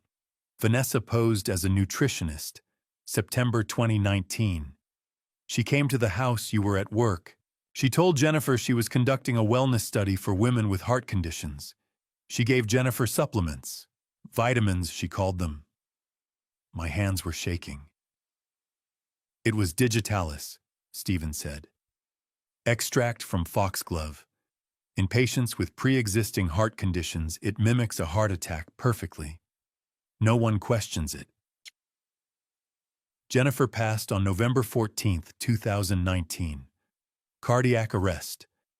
The doctors said it was expected given her condition. No one suspected anything. I couldn't breathe. The room was spinning. I didn't know, Stephen said, his voice barely audible. I swear I didn't know until after. Vanessa told me at the funeral. She pulled me aside, smiled, and said, "Now you owe me." He closed his eyes. That's when she told me the plan for you. She said she'd been watching you for months. She knew about your grief, your loneliness, your guilt over Jennifer. She said you'd be easy. She told me I'd help her, or she'd tell the police I'd hired her to take Jennifer's life. She had records, emails, messages I'd sent when I was panicking. She could make it look like I'd orchestrated the whole thing. So I helped her. I sank back into my chair, my legs unable to hold me up. Vanessa had taken Jennifer's life. Not heart failure, not a tragic accident of genetics and bad luck. She'd been poisoned, slowly, deliberately, and Stephen had been the one who'd brought Vanessa into our lives. I'm not asking for forgiveness, Stephen said quietly. I know there's nothing I can say that will make this right. I just wanted you to know why. I looked at him, this man I'd worked with for 18 years, this man I'd called a friend, this man who'd stood beside me at Jennifer's memorial and told me he was sorry for my loss. You had a right to be angry with me. I said, my voice hollow. You had a right to hate me for what I did. But you didn't just want revenge, Stephen. You helped take my wife's life. You helped imprison my daughter. I leaned forward, my eyes locked on his. You became something far worse than I ever was. Stephen said nothing. There was nothing left to say.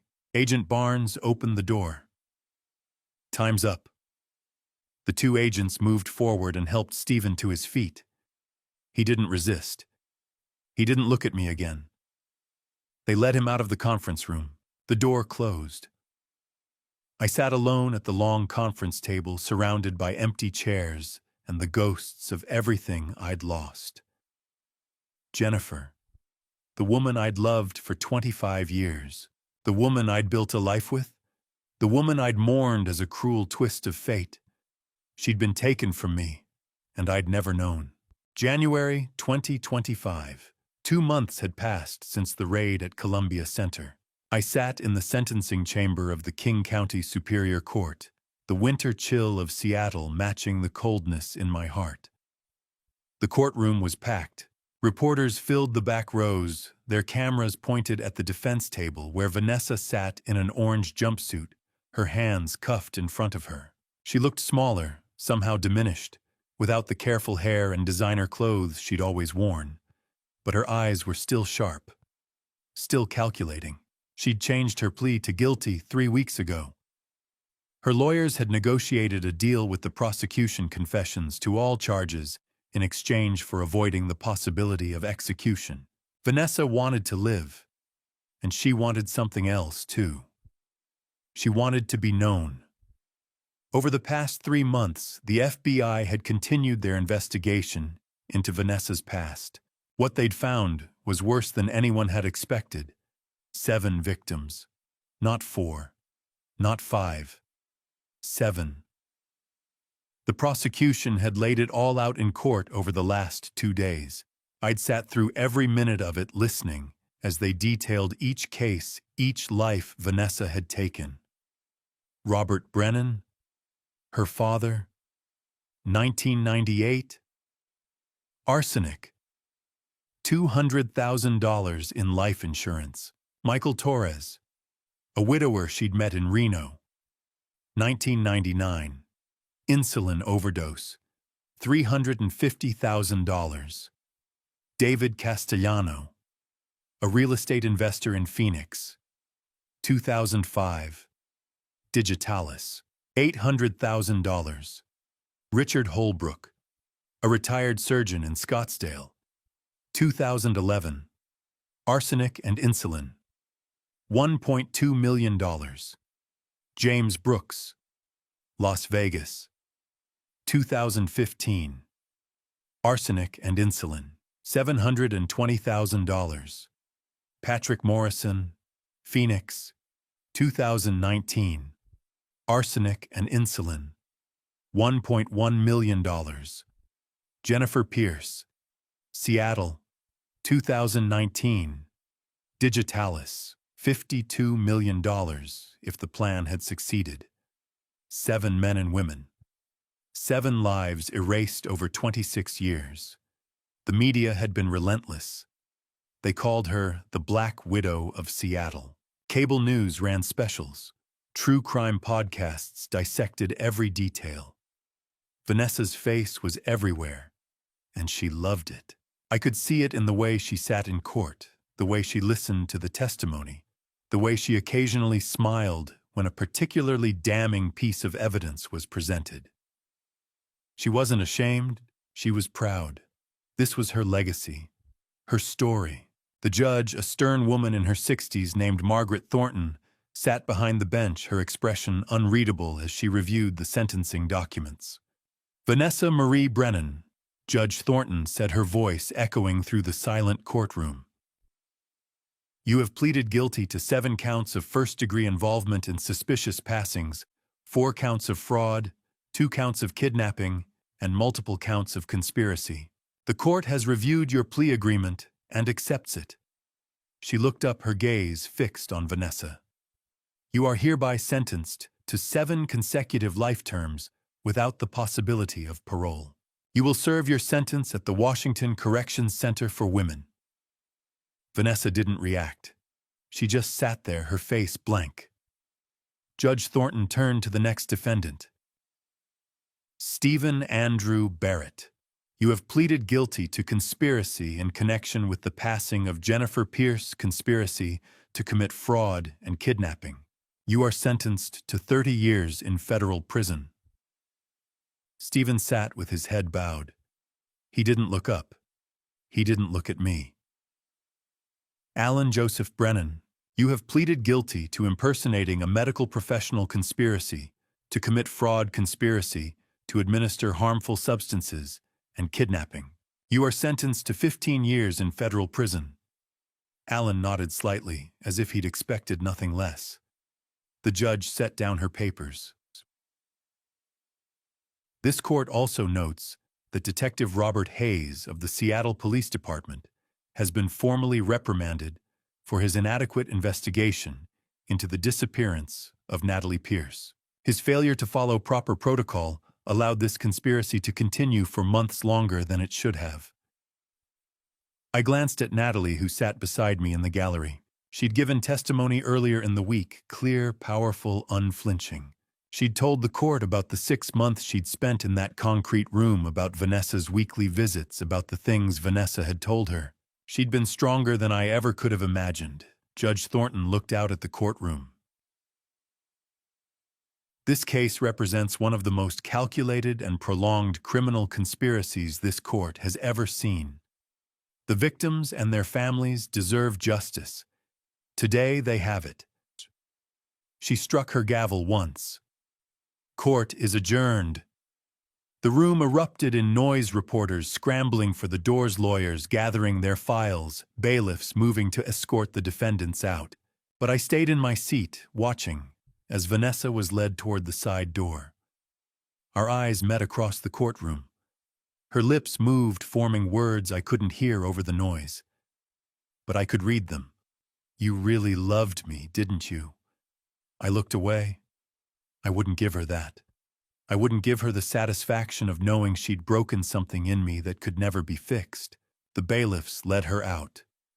The door closed behind her. Outside the courthouse, the media was waiting. Cameras, microphones, reporters shouting questions as Natalie and I made our way down the steps. Mr. Pierce, how do you feel about the sentencing? Natalie, what do you want to say to other victims? Do you think justice was served? I stopped at the bottom of the steps and looked into the cameras. My daughter is safe, I said. Justice has been served. That's all that matters. Natalie squeezed my hand. We walked to the car together, ignoring the rest of the questions. But inside I felt hollow. Jennifer had been taken from me. Poisoned. Her life stolen by a woman I'd invited into our home, a woman I'd married, a woman I'd trusted. And I'd never known. For 5 years I'd mourned her as a loss I couldn't prevent. I'd grieved her as a tragedy of biology and bad luck. But it had been neither. It had been calculated, deliberate, cold. And no sentence, no amount of justice could bring her back. I drove home alone, the city passing by outside my window in a blur of gray and rain. Natalie had gone to stay with Harold and Linda for a few days. She needed space, time to process everything that had happened. I understood. I pulled into the driveway of the house in Broadmoor. The house Jennifer and I had bought together, the house where we'd raised Natalie, the house where Vanessa had lived and smiled and planned my destruction. I sat in the car for a long time, staring at the front door. Justice had been served, but it didn't feel like victory. It felt like loss, and no verdict could undo that. February 2025. I spent 8 weeks in detoxification working with specialists to clear the drugs from my system. The doctors had been cautiously optimistic. The donepezil, the lorazepam, the zolpidem. All of it had damaged my cognitive function, but not permanently. With time, rest, and proper treatment, I was expected to make a full recovery. My memory was already clearer. The fog that had clouded my thoughts for months was finally lifting. Natalie deferred her senior year at Stanford. She said she needed time to heal, and I didn't argue. After everything she'd been through, 6 months in captivity, the trial, the media circus, she deserved to take as long as she needed. She was seeing a therapist twice a week. Dr. Sarah Miller, a trauma specialist who worked with survivors of long-term captivity. Natalie didn't talk much about their sessions, but I could see the difference. She was sleeping better, smiling more. We were both learning how to live again. One evening in late May, we sat together on the back porch of the house in Broadmoor, looking out over Lake Washington. The sun was setting, painting the water in shades of orange and gold. Natalie was quiet for a long time. Then she turned to me. "Dad, I need to tell you something about Mom." My chest tightened. "Okay." She stood up and went inside. When she came back, she was holding a small leather-bound book. The pages were worn, the edges frayed. "Before I was kidnapped, I found this," she said. "In the attic. I was looking for some old photo albums, and I found a box of Mom's things." She handed me the book. It was Jennifer's journal. My hands trembled as I opened it. Her handwriting filled the pages, neat, precise, unmistakably hers. "I've read it a dozen times," Natalie said quietly, "but I think you need to see it too." We sat together, and I read. Most of the entries were ordinary notes about work, about Natalie's school events, about plans for the garden. But then I reached September 2019. September 18th, 2019. A woman came to the house today. She said she was a nutritionist specializing in cardiac health. She knew so much about my condition, things I hadn't told anyone outside my medical team. She offered to help me develop a meal plan, gave me some supplements to try. But something felt wrong. How did she know where I lived? How did she know about my heart condition in the first place? I took her card, but I don't think I'll call her back. My breath caught. I turned the page. October 22nd, 2019. I found discrepancies in the company finances today. Stephen's department. Transfers that don't match up accounts that shouldn't exist. I confronted him about it after the board meeting. He got defensive, said I was mistaken, that I didn't understand the full picture. But I'm not mistaken. I've been going over the numbers for weeks. I need to talk to Harold. I need to know what to do. I could barely see the words through the blur of tears. And then I reached the final entry. November 13th, 2019. If something happens to me, please someone, anyone who reads this, please protect Natalie and Jonathan. I think someone is watching us. I've seen the same car on our street 3 times this week. The nutritionist called again yesterday, even though I never gave her my number. I think I'm in danger. But I don't want to scare them. I don't want to make Jonathan worry when he's already dealing with so much at work. I don't want to frighten Natalie before her finals. I just want to keep them safe. If something happens, please tell them I love them. Please tell them it wasn't their fault. The next page was blank. Jennifer had passed the following day. I covered my face with my hands and cried for the first time since her funeral. Not the quiet, controlled grief I'd allowed myself over the past 5 years. This was raw, broken, the kind of crying that comes from deep in your chest and tears you apart. Natalie put her arms around me and held on tight. "Dad," she whispered. I found this journal in early 2024. I started investigating. I was trying to prove that Mom was taken. I was digging into Vanessa's background, into Stephen's finances. I was getting close. She pulled back, looking at me with red-rimmed eyes. That's when Vanessa found out. That's why she took me. I stared at her, the pieces finally falling into place. Natalie hadn't been kidnapped just for the inheritance. She'd been kidnapped because she was close to uncovering the truth about her mother. "You were trying to save her," I said, my voice breaking. "Even after all these years." Natalie nodded. I knew something was wrong. I just couldn't prove it. We sat together in silence for a long time, the journal resting between us. Finally, I told her about Millennium Tower, about stealing Stephen's design 15 years ago, about erasing his name and taking credit for his work. "I'm not innocent in this, Natalie. I started this. My arrogance, my ambition, it created the man who helped take your mother from us." Natalie looked at me, her expression serious. "Dad, what you did was wrong. But what Stephen did was a crime. You made a mistake. He chose revenge. There's a difference." Over the next few weeks, I wrote letters to Stephen's ex-wife and children, apologizing for the role I'd played in his downfall, acknowledging that my actions 15 years ago had set him on a dark path.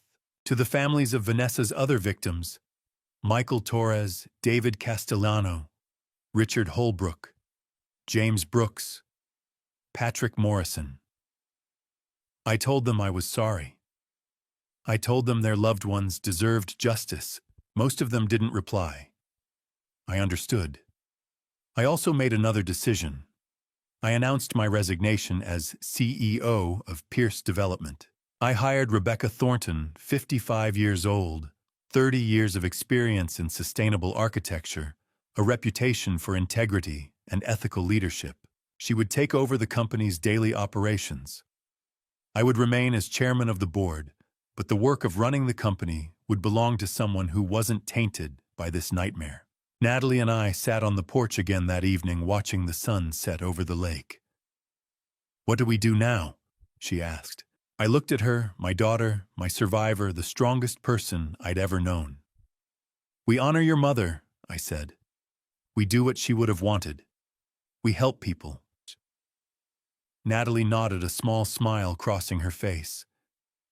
"The Jennifer Pierce Foundation." "Yes. We would build something good from all this pain. We would make sure Jennifer's legacy wasn't just a life taken too soon, but a life that continued to make a difference. It wouldn't bring her back, but it was a start. March 2025. Natalie came to me with a proposal. Dad, I want to turn Mom's legacy into something that helps people. We were sitting in the study, the late afternoon sun streaming through the windows. She had a folder full of notes, research plans. What are you thinking?